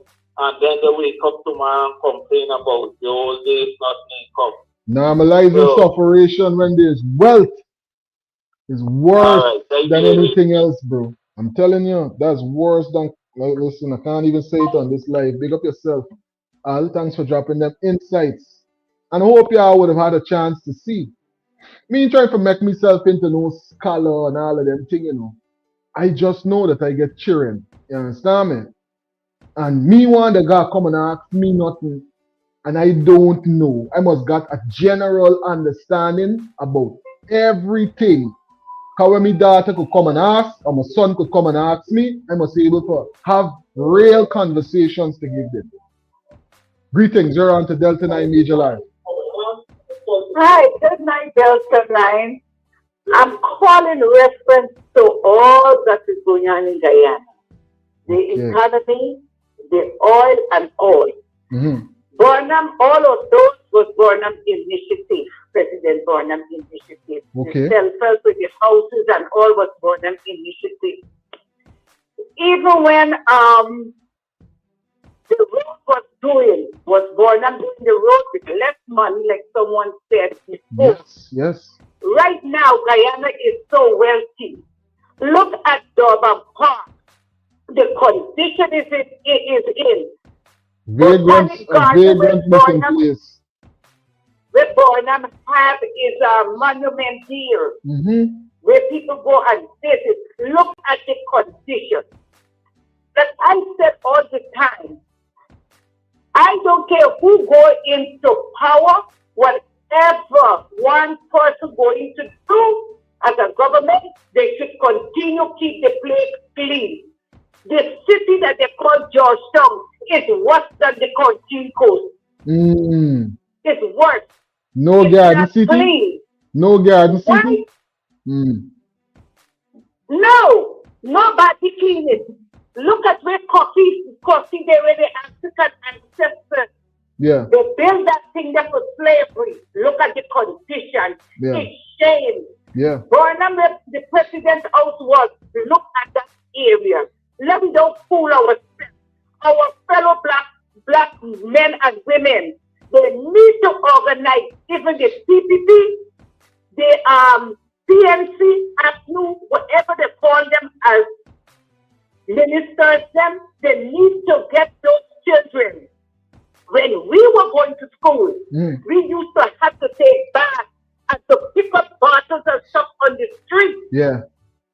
They can use those same school children, summer camp, that they can clean the places, use the resources, and give the children them a stipend. Forget about the gifts, they're giving them money to go to school. But when they do those little things, give them a stipend that they know their value is good, or whatever they do, they have a value in the country. Yeah, and then they learn to keep the place clean because it belongs to them ultimately. So they learn to maintain and keep the place clean, which is essential because it belongs to them. They're the future. Yeah. Exactly. Even the ones them that is in prison, they need to come out and clean the streets, cut the grass, them at Durban Park and all about. Yes. They in there, they eating from the taxpayers' money and living free. They need to come out and clean the streets. Reference to the Barima, MV Barima. Yeah. It was Jagio's son or daughter he had children. It was Ali's son that he had the two, and his wife, they now raised them both as fast as you can to get their people. But you know why they don't want to raise it? Because they know what is under there. Yeah. They know what is in that boat. So if Mr. Mohamed gonna pay to get that boat raised, and the PNC are with him, let them raise the boat and let people see what is going on. And the captain and the co-captain and whoever else that they lock up, they need to lose those people. The Constitution says, if you hold somebody for 22 hours, you need to let them go or charge them, bail them. There's an incident happened in New York where the captain was capsized and the baby died. The man went to court and he on bail. Yeah. Why can't the Guyanese captain come out there for them to tell his story? We don't know if they were drunk.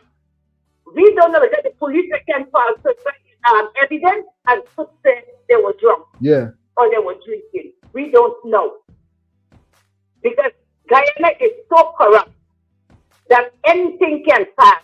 I see they had that success. When Mohamed talked about touching about all the things, the police officer, the inspector pull his hand away and walk away off of the fence. Why? Because they're so afraid. Yeah. We cannot be afraid. We need to stand up for justice. Definitely, because if you continue to be afraid, it's more the same for you, more the same for your children, more the same for your loved ones. And for your own generation, for the old generation of Guyana. Yeah. And who coming into Guyana. So we all have to fight and stand up in unity. Real thing. I hope this unity that they have there, that they join there with Mohamed, I hope it can last until the next election and continue forever. That's the unity to develop the country and save us. Thanks for calling in and for dropping those insights with us. Have a good one. Very insightful commentary coming in from the sister right there, giving us some real details and analysis coming from a parent, a mother, right? A right thinking female that's saying, listen, look what's going on with me. Right? Greetings, you're on to Delta9 Media Live. So, mommy, you get some valid points, but in this time it's not like long time. We had more respect and more, we respect and honor our parents more, so we used to do what they told us to do. Today, you can't tell what tell you and tell them to clean up around them places like coffee and that thing. We would do that back in the days, not today, kid. And even then you should try. And they don't tell their mother and call the parents and call most of the parents will call and cuss you out. Yeah. So the time has changed, bro. It's not when Bonham used to bring these prisoners out to clean the street and thing, yes. But not today, the man in business about street cleaning. One thing the hood, I'm tell and you this something. way people gotta understand. You see this old way that we strive to run away from money is a good old-fashioned teaching that has helped to empower you, you know. You see, when you come to these parts of the world, you realize just how important the Guyanese upbringing is to you. You know, me grandfather used to farm back in the day. I know it was me work little days.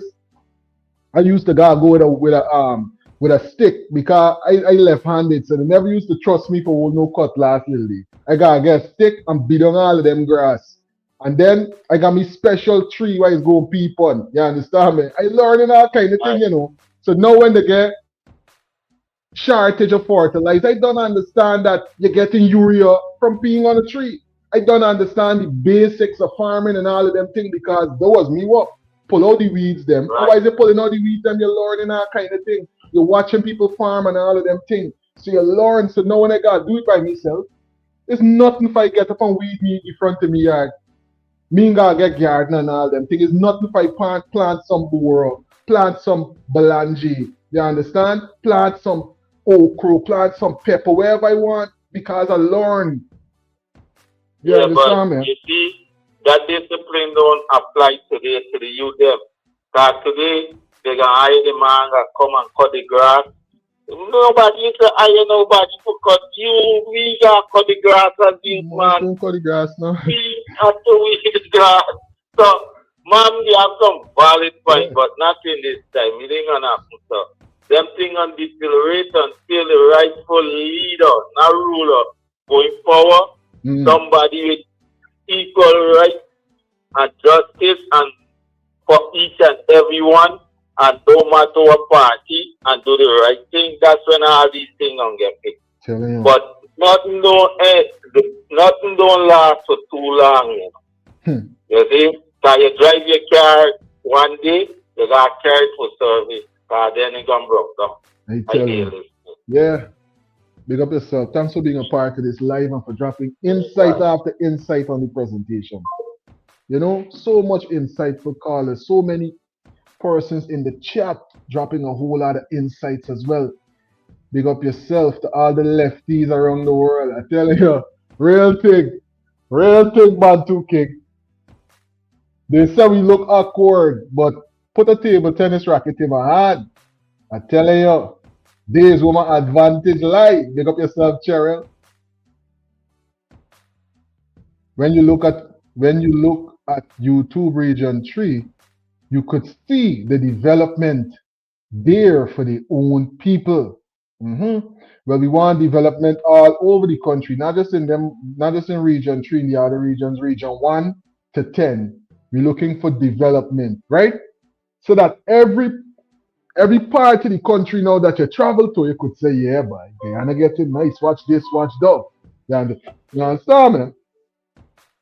Greetings, you're on to Delta9 Media Live. Greetings, Delta. Yeah. You know, I'm watching your program there. All right, good. And I was, you know, seeing the victimization of people in Guyana, bro. I watched that sister selling in the school there what their junk foods are. Yeah. You know, right. Also, I saw something also. There's like 60 of the 10 days worker from Linden, someplace called Kumaka. Yeah. They were told not to report for work. And that's because when Bharat was there last week, those guys did not go to build up their to make the crowd look bigger. Yeah, to become a barrier from persons who protesting and them things. It's crazy. Right. So 60 people got suspended or they were told not to come to work 60. Right now. You know, so the victimization. There's 5 12-man shift or 12 5-man shift, but they're talking about having a shortage or labor. That's very interesting. Right. Yes. Also, I saw there's a taxi driver from Essequibo. You know, Irfan was there in Charity, I think yesterday or the day before, and they were having this whatever model village, whatever. Yeah. This guy went into the meeting. He went there early, and he went into the meeting, and they called him. The police commander called him, and they put him out from that meeting. Right? Yes. What had happened when Irfan went there a couple of weeks ago, when this Barima stuff happened? He was in Essequibo. He was in that area, and his convoy. They were driving like so fast, and they were pushing people off the road. Wow. So this guy's a taxi driver. And he made a comment about it about 2 weeks ago. He was saying how the police have no regards to the people and they can cause accidents.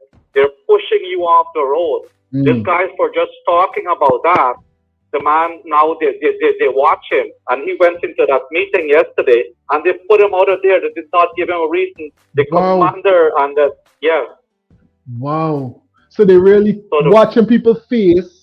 And they're marking it and say, hey, you can't come in here because you saying this or that. Exactly. So the victimization is real, bro. It's real. And again, also, Irfan was in Charity.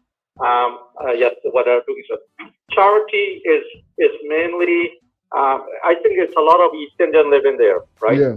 But the videos that came out from that whole thing, he had a couple of Afro-Guyanese women hugging him up and saying, bro, the man is using the Afro community to do all of his commercial or all of his what's called PR stuff. Yeah. If you check all of Irfan stuff he's doing, it's all Afro Guyanese. The man is using, you know, and yeah.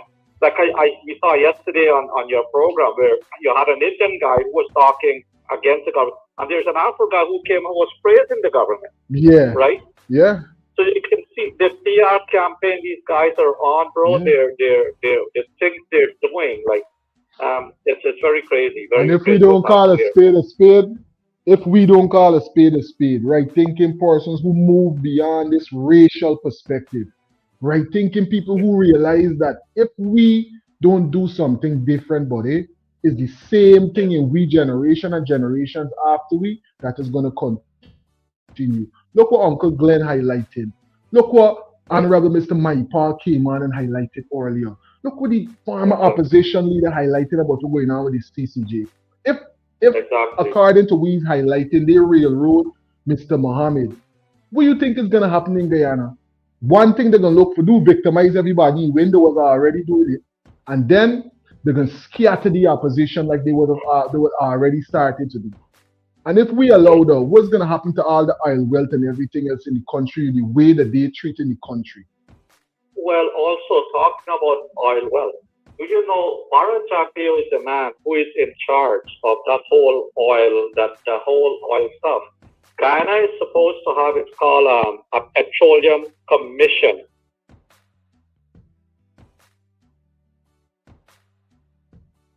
And the oil wealth is being controlled by Barima right now, bro. One man controlling. Well, that's the terrible thing.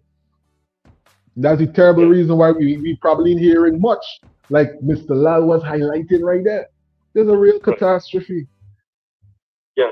Also, you know, Exxon was supposed to give back 20% of whatever, like whatever they took over. If they did not explore that stuff within a certain time, I mean, over a year ago, Barima said, yes, Exxon is giving back. They're supposed to give back that stuff, and then other people can do it.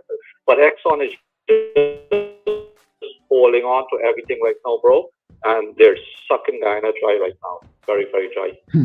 Also, I saw something, the Suriname ferry, if by the 14th of August, what they did some inspection on that Suriname that's crossing Suriname to Guyana, and they find so much problem. They're giving them a chance to fix, and if they can't fix that stuff, they're going to suspend the ferry service as of the 14th of August, right? Because I guess of that Barima stuff right now, they're trying to check into stuff, but I don't know. I mean, it's just crazy what's happening in that country, bro. It's who can enjoy stuff, who are struggling, continue to struggle. And I don't know where this is, you know, and the weaponization and the victimization that's going on in that place, bro, is very, very, very, very sad. I'm telling you. Big up yourself. Thanks for calling in and dropping those insights with us right here on Delta9 Media. Thanks, bro.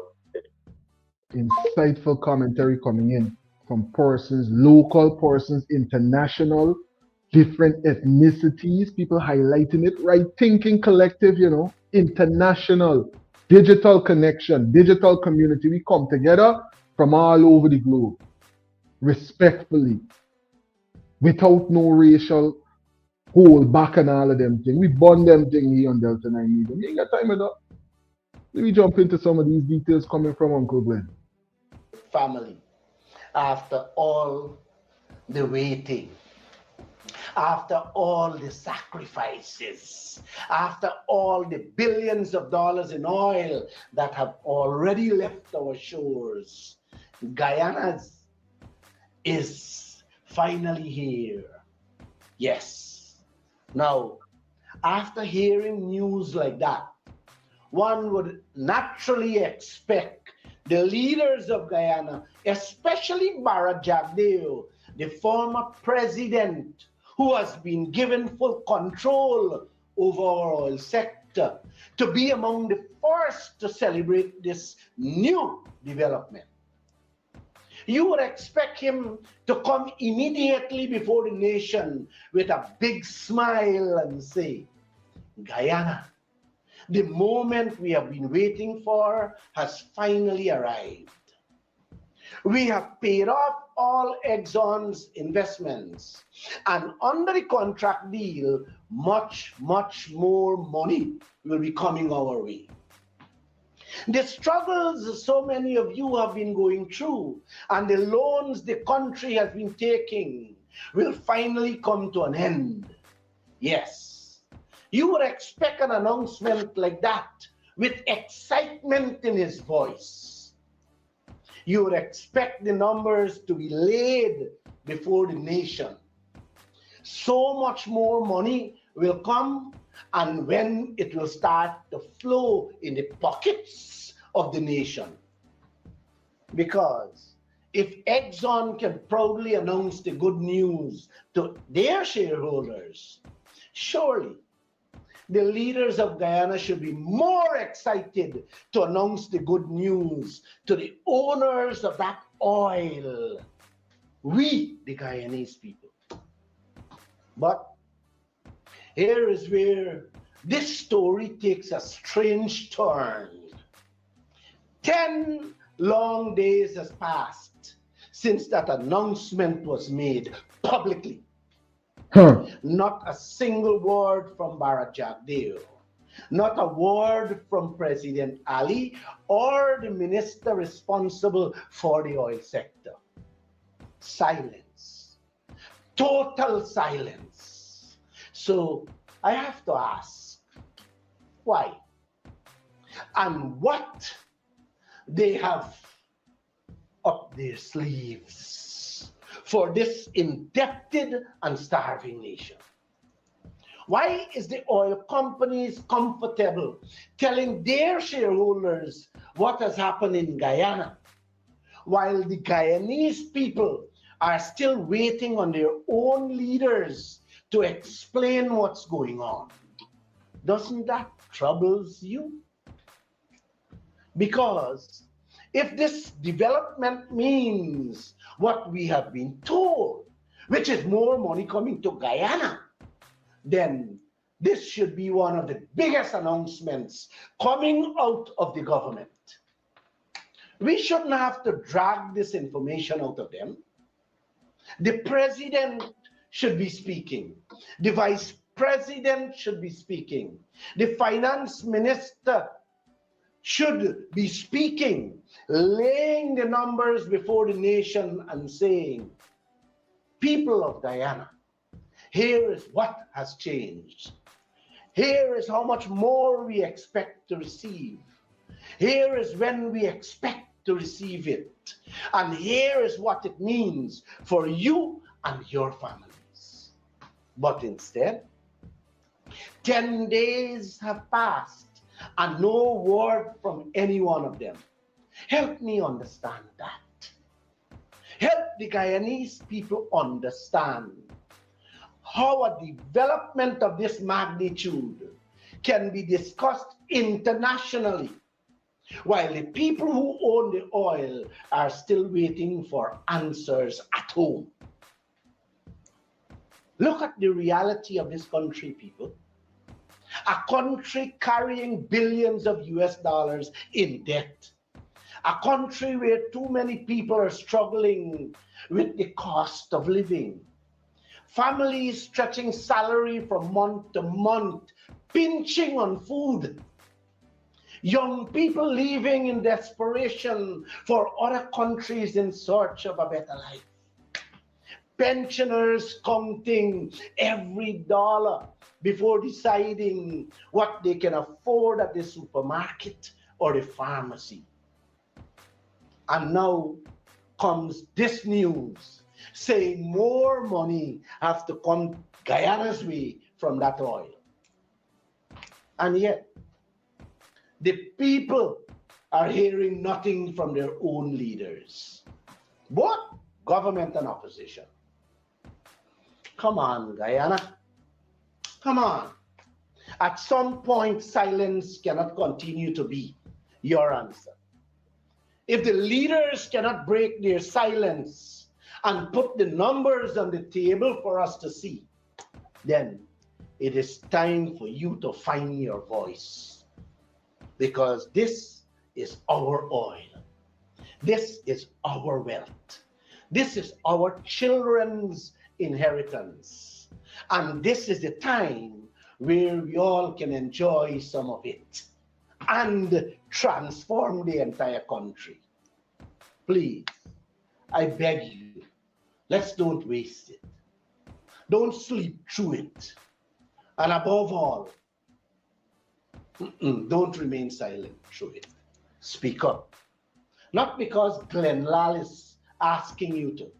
Speak up because you love your children. And that moment has arrived. Their future, when you look back at what I have said, is at stake. The future of this entire nation is at stake. So my brothers and sisters, like I said, Silence can no longer be our answer. Speak today so our children can have a better tomorrow. This is a message from Glenn Lal. Please like, share, and follow me for more. Pick up yourself, Uncle Glenn. Thanks for everything that you do from the past, the newspapers, the articles, the work that you do, talking about everything, all the developments with Isle and everything. Big up yourself. Because you still continue to do the work, right? One of the most prolific media houses in the country. Big up to the whole Kaichor team. Yeah. Carlisle, what's going on? Shalom, shalom. Peace to you and yours, bro. Thanks for being a part of this live presentation and being a moderator and a frequent traveler with us here on Delta9 Media as we continue to analyze these details about all that's going on in our country. Please listen carefully. The betrayal of allegiance towards one's own country is an act of treason. So let us discuss Bharat Jagdev, the very Jagdev that signed a term limit into law.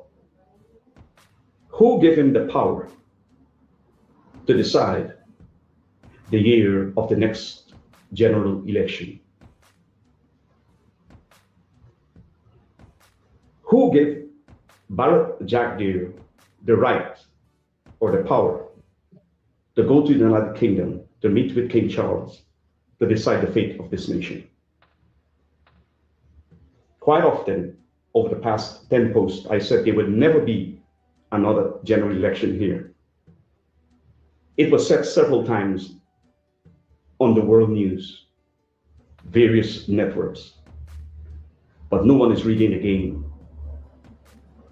It seems as though everyone in this nation wants to blank the fact that the WEF, the World Economic Forum, will succeed if we are not conscious enough.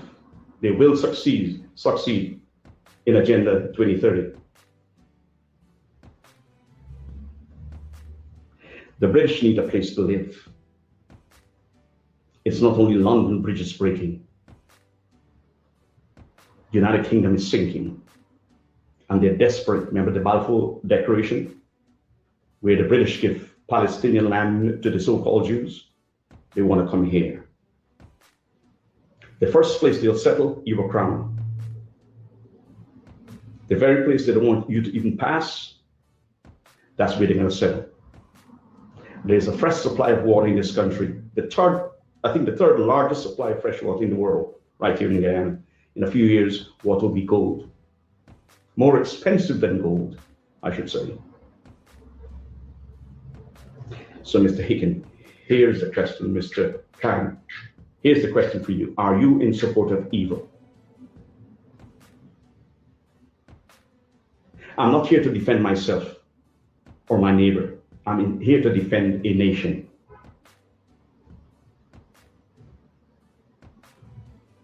I don't look for validation. I'm not aligned with any political party. No one can ever say they paid me a cent or even mention payment for anything I've done on the internet. I'm not that kind of person. I don't look for validation. Let me say it again. I don't even remember my birthday or my birth date. I was even almost locked up in Jamaica once. Mr. Pettigrew, that was his name. I think he became the chief immigration officer of Jamaica afterwards. He told me happy birthday, I was coming out, and I did not respond. Then he suddenly asked, hey, what's your birthday? Or your birth date? And then I said, 11th. He said, happy birthday. I said, damn. And he laughed. He said, sometimes it happens to me too.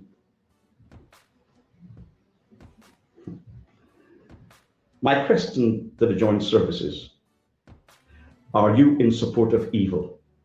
The United Kingdom plundered Africa for centuries. India plundered, murdered more than 150 million Indians, robbed them of about $57 trillion.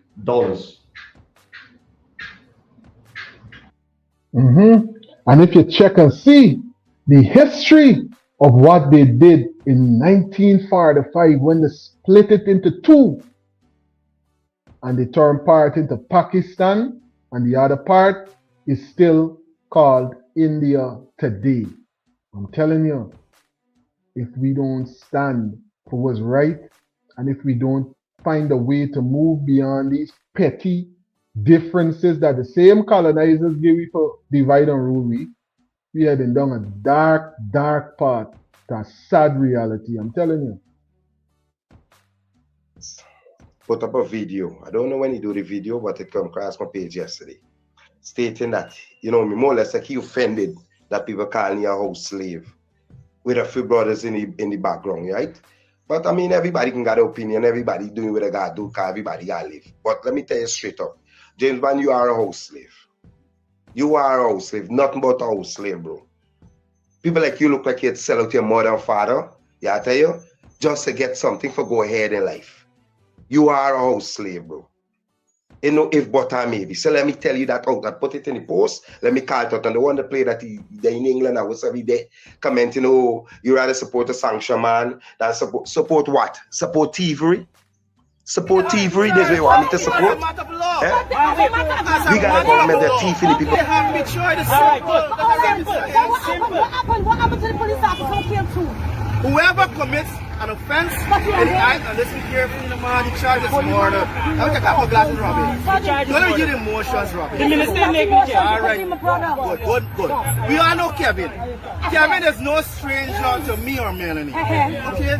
I won't want this harm to anybody. Watch this, Kevin, what you know. All I'm saying is, if he was driving a bus, a bicycle, a motorcycle, or somebody died, he would have been arrested and charged. Because he's not found guilty, you know. I don't think you understand the law. Listen to me carefully, man. He would have not been found guilty. It's a charge because it's causing death by dangerous driving. Because that is why there is a recourse in law that your lawyer should use. The exeter and them just hopping around and jumping around. Don't get disrespectful. That's what I'm saying. The exeter and them let them challenge the decision. Let them challenge the decision. All right, good. You see, I listen to you. I listen to you. Jumping around. Everything now. If the minister. Look.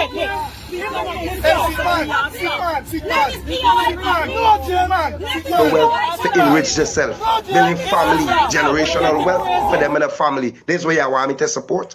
While my brothers and sisters hungry and starving, some others can't even find little food for put on the table for the children. Real thing. And this is where you want me for support because I got an opinion that differs from yours. Make that make sense, bye? You vex because I call you a house slave. He is a house slave. So let me say it on a video. James Man is a house slave. This we is. Nothing but a house slave. Because when he was against them, oh, look my back, look how they shoot me up on my back. Now all of a sudden they give you a little soup from the table. You're drinking the soup, now where you? All of a sudden you got the most praise to say anything I do for money. I tell you, we all need money, but I'm not going to sell myself short. I sell my soul, I tell you, for the riches. Likewise. The Bible says, what does it profit a man to gain the world and lose his soul? Cross, you are a house slave. What do you think he is? Nothing but a house slave. And you see enough for y'all in Guyana that they complacent and in the diaspora that ain't saying nothing with this mountain of evidence of corruption that going on in the country. The mountain of evidence of corruption. Yeah, because when you remain complacent, you gotta live in the same filth that is gonna create in the country. The same kind of oppression to where you can't sell nothing in peace, all the vendor and all the fighting them. The same kind of oppression to where they got a person that in one of the biggest scandals that never come up, that they never get no real prosecution or nothing in there, but now they in charge of everything that got to do with oil. Them kind of corruption there. And now when you get one of the biggest gains in a long time when it comes down to the oil contract, we hearing nothing about it, but we hearing all kind of thing like this from before. Find out there, our people should be sad because nothing comes our way. We are going to renegotiate those contracts because that's not what we had in mind. When we were in the early days, we were coaxing the people to go along. They came into office, 3 billion barrels of proven reserves, and then gave up a zero royalty, no taxes, no ring fence.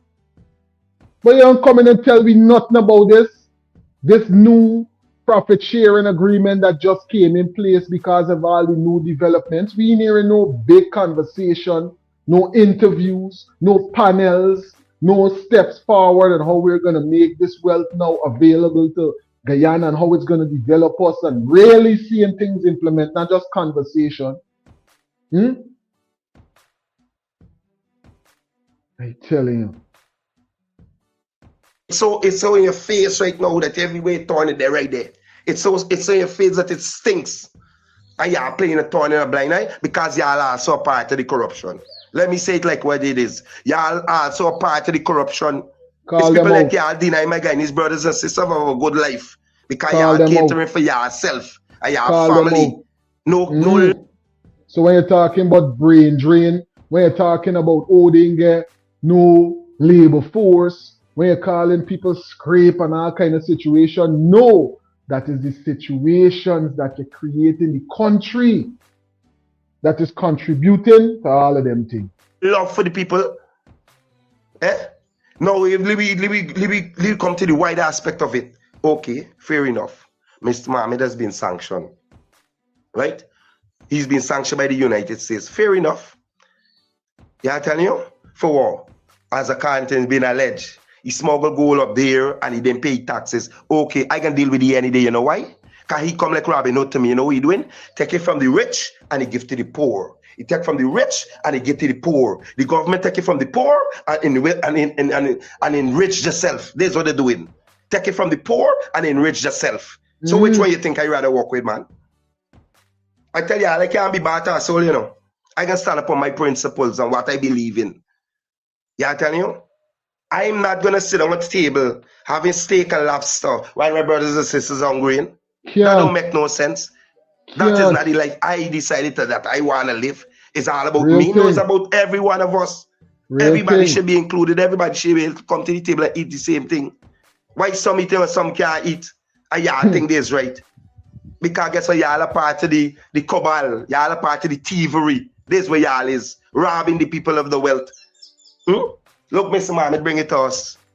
I didn't even know that until he bring it to us and I share back the post on my page. Yeah, I tell you, right now I didn't know Exxon say that, you know what I mean? They don't reclaim back the money for the they don't reclaim back the money where they spend and all this other thing.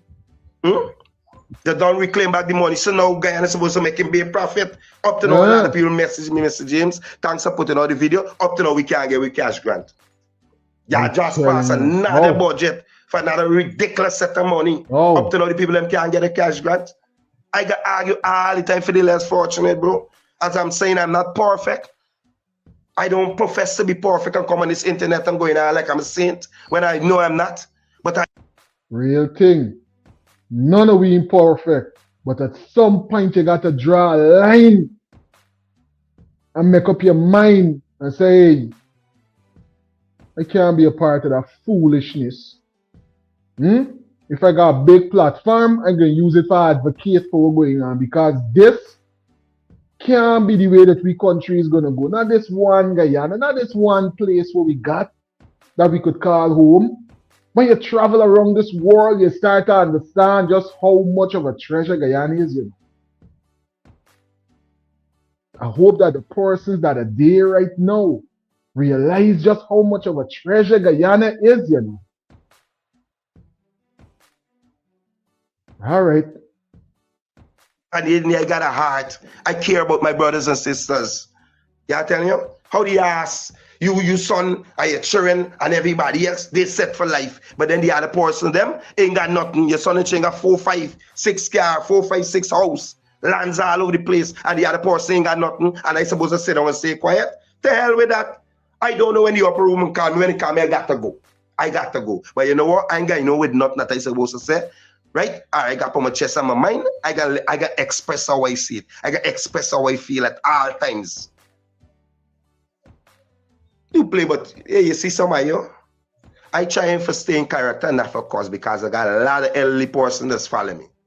Yeah, I'm telling you, and out of respect for them, make I don't really want to display.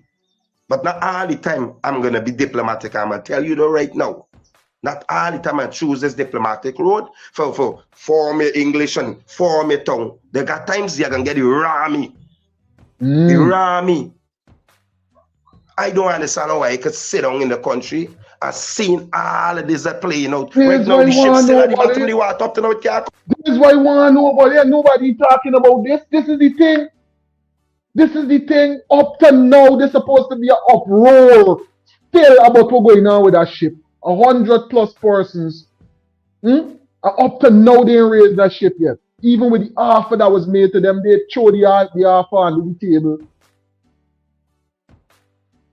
Right? They don't care nothing about no offer to raise no ship. For do what? For bring up evidence that is going to go against them. Let it stay down there. No respect they don't have for the people. And it's the same kind of attitude and energy persons got to bring to them when it comes round to election time. We got to stay focused on unity or else is more of the same. Unity or is more of the same, buddy. And we cannot play that game. We cannot play that game with them no more. Come up to the top. The more longer they take for bring the ship up, it's evidence disappearing. Let me tell you. And it's a deliberate plot by the government, bro. A deliberate plot. They are telling you not for bring up the ship. Every day the ship stay in the salt. What is evidence disappearing after that ship? Every single day. My Guyanese brothers and sisters, you need to keep up the pressure upon them. Keep the protests up. Keep it up. Look how much skullduggery one woman come out and claim she sells chocolate and cell phone and get rich overnight. And the government, more or less the president, the head of the state, come out and say he defend your statement. I ain't got no regards to Guyanese people. No regards. Yeah, think that y'all can sell we a liar, we can buy it. We seen it for what it is, but because some of you guys are soup drinkers, y'all drinking off of the table and getting the leftovers, that's good enough for you and your family. To hell with the rest of people. To hell with the rest of people. With the vast majority of Guyanese that punishing. Now you're coming, now the one on a PR campaign, come and tell people they can build house for old people and people that who got disability. Do what? Do what? We're doing. We see y'all. The writing is on the wall clear as day. I can deal with a sanction man any day than thieves. Any day. I can deal with a sanction man because at least when he gave money, give back to the people. He play Robin Hood. When y'all get y'all pushing your pocket and your friend's pocket, to hell with everybody. I talked in my last video about the overpricing with things and look at it. Mommy throw it up again. Mr. Mommy throw it up again. The roads and them here overpriced. I see who's who getting the contract again. The friends. The friends. The friends getting the contract again. The friends and them getting the contract again. But y'all sit down and y'all see, but let me tell y'all, a day gonna come, right? And it's coming sooner than later. Very dark day is coming towards us. And all y'all that sit down and be complacent to this crime that is transpiring in the country, then y'all gonna want to say, but get tired. No, there won't be no harm. There won't be no harm. Let me tell you. These people setting generational wealth for them and the family. To hell with anybody else. You think them scraps y'all getting your table gonna last y'all for a lifetime? No, it's not gonna last y'all. It's not gonna last y'all. As long as I got life in his body, yeah, I tell you, I can continue fighting for my brothers and sisters. I can continue calling a spade to hell with how you view it and how you feel I supposed to say it. There's your opinion, but I got mine. Powerful point. Powerful point. And I could concur with that approach, my Virgo brother. Big up yourself, Candice. And thanks for highlighting them details. Right? so persons could understand how important it is for us to find unity amongst ourselves against this level of oppression that is coming down upon we, and we cheering them if we don't do something different. It might seem like a conversation now. Just some people on social media talking this and talking that, until it's too late and the policy is in place and things in place that we can already see going on to oppress you on a whole different level. Could you believe the little bit of wealth that he was getting? The 12% was able to do so much, and now we're getting 50%. And a person that was coming out talking all of this and coming and telling you, our people should be sad because nothing comes our way. We are going to renegotiate those contracts because you renegotiate the contract, this, that, and the third. But up to now, and more than likely after a number of these videos make this circle, you can see persons going to come out and they're going to speak on it, and they're going to sell a couple pipe dreams to persons about things that they should do, this, that, and the third. You know? It's crazy. Do you agree with Honorable Mr. Norton that the CCJ is politically compromised and needs reform? 95% is saying yes. 5% is saying no. What are your views, Delta9 travelers? Drop it into the comment section. Participate in the live poll question and let your views be counted, right? Big up to all of the travelers who took time out to drop insightful commentary in the comment section. Marcia is saying the Mohammeds knew everything about the PPP government, President Ali and Jagdeo. According to Azleen, the goal was not intended for the US. It was en route to the Middle East and was intercepted in Florida. Was the PPP involved in the interception to frame him?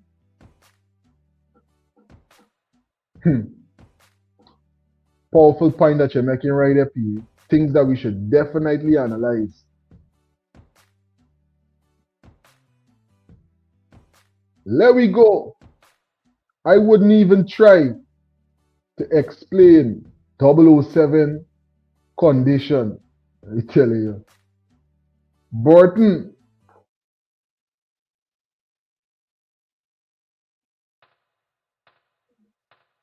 He's saying my finger is ready to Inca X for win. Telling you.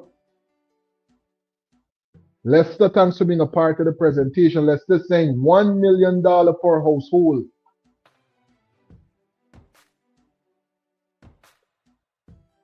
And increases when there is more profit.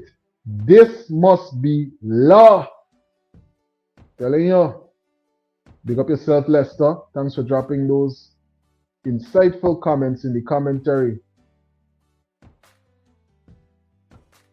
James Bond is suffering from Stockholm Syndrome. Telling you about yo. Beer wickedness. People calling it out, you know. Calling it out.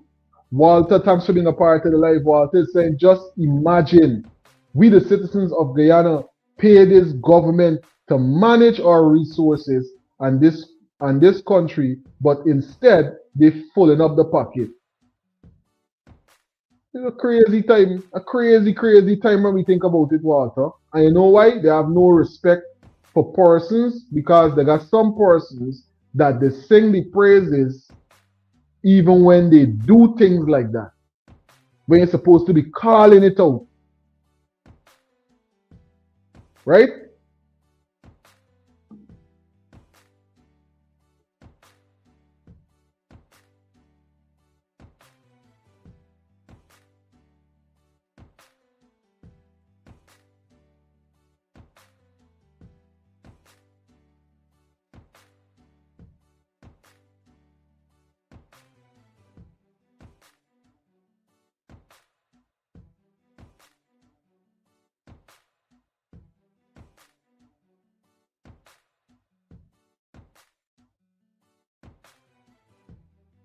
you have to fight for that. Yeah. But these guys is showing out they're worse than snake, they're worse than cockroach. Hold. You're seeing the worse than, there's no animal could describe these guys. You see? God a man is who sell Christ and make you get nailed to the cross. Because now you coming out and going where these protests with your former party. What's wrong with you, bro? What's wrong with you? You got those low people here. You're very low. Bro, that's when a man loses conscience. Cockroach eat it out. He ain't got no conscience. So he conscious. Walk around talking like he conscious, but he's a lost soul. And right now, even no preacher, pandit, whatever, Buddha could save James from your own lost soul. You see? Because of the lifestyle, the custom living, you ready for sell anybody that pass with. Sell his soul, bro. Another you go around confronting another group, another rally, and confronting the people there. And you open your mouth, speaking and saying the wrong things again. Bro, before you go outside, come on the internet and say certain things. Make sure you do a proper research. Then come talk. I dare listening. Yeah, man. Big up yourself, Al. Thanks for calling in and dropping insightful commentary on this live presentation and many other live presentations. Calling in and making a contribution. I appreciate it. You know? Yeah, appreciate all the frequent travelers. Let we go saying they never wanted us to know about the increased funds coming to Guyana. Yeah. If they really wanted to inform us, they would put it in the newspaper. They would have press conferences about it.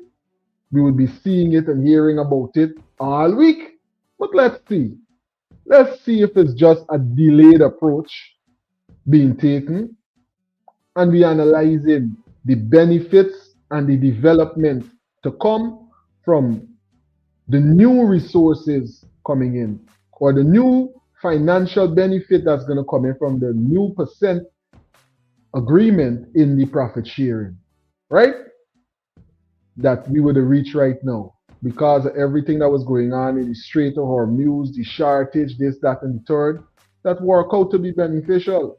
So while everything was chaotic, there was great benefits that was coming from that for Guyana. You know? Big up to all of the frequent travelers, everybody who tuned in. Thanks for being a part of this live presentation. The flight has landed. The flight has landed right here on Delta9 Media. If you haven't already, it don't cost you nothing. Nothing at all. Thumbs up the live if you haven't already. Hit that thumbs up button. Make sure you subscribe so you'll get a notification every time we upload a video or we live right here with you on YouTube. And if you're looking for other ways to connect with us, because we got other channels as well, right? There's Delta9 Media, no filter. We're building up this platform. As soon as it gets to 1,000 subs, come on, Delta9 travelers. It don't cost you nothing at all. Scan the barcode. Subscribe to the channel. We got so much other variety of content that we would love to create, but we can't put it up on this platform. You know why? The format is not what persons are used to. We got to build a brand new page and do those kind of videos on it. Right? We don't want to stray or water down the audience or water down what this channel stands for right now.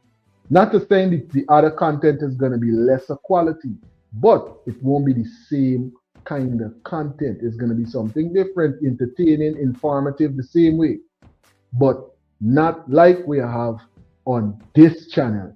So subscribe, do the right thing, and join us from the earliest, right? Become a part of Delta9 Media No Filter And if you're into studies, if you're into the esoterics, if you love to read books, we got thousands of books, digital books, scholarship videos, lectures on Delta9 Media, Gnosis Focus. Just type in Gnosis Focus. Just type in Gnosis Focus and you'll be able to follow us on YouTube and become a part of that channel as well. And here you go. I'm going to drop it right here for you. Boom. There goes the barcode. You could start off with 5 notebook learning modules. We got notebook learning modules on numerology, astrology, the occult systems, right? The straw man to help you understand more about the birth certificate systems and all of them things. Gnosticism to help you step beyond the chains that they put on us during slavery, right? Yeah. So there's so much for you to be a part of that we have to share right here on Delta9 Media, right? There's so many things for us to analyze that we couldn't even put it on one platform. You know what I mean? Big up to all of those in the live with us, all of those who's going to catch this one in the rewind in the future. Big up yourself. And thanks for spending some time with us here on Delta9 Media, right?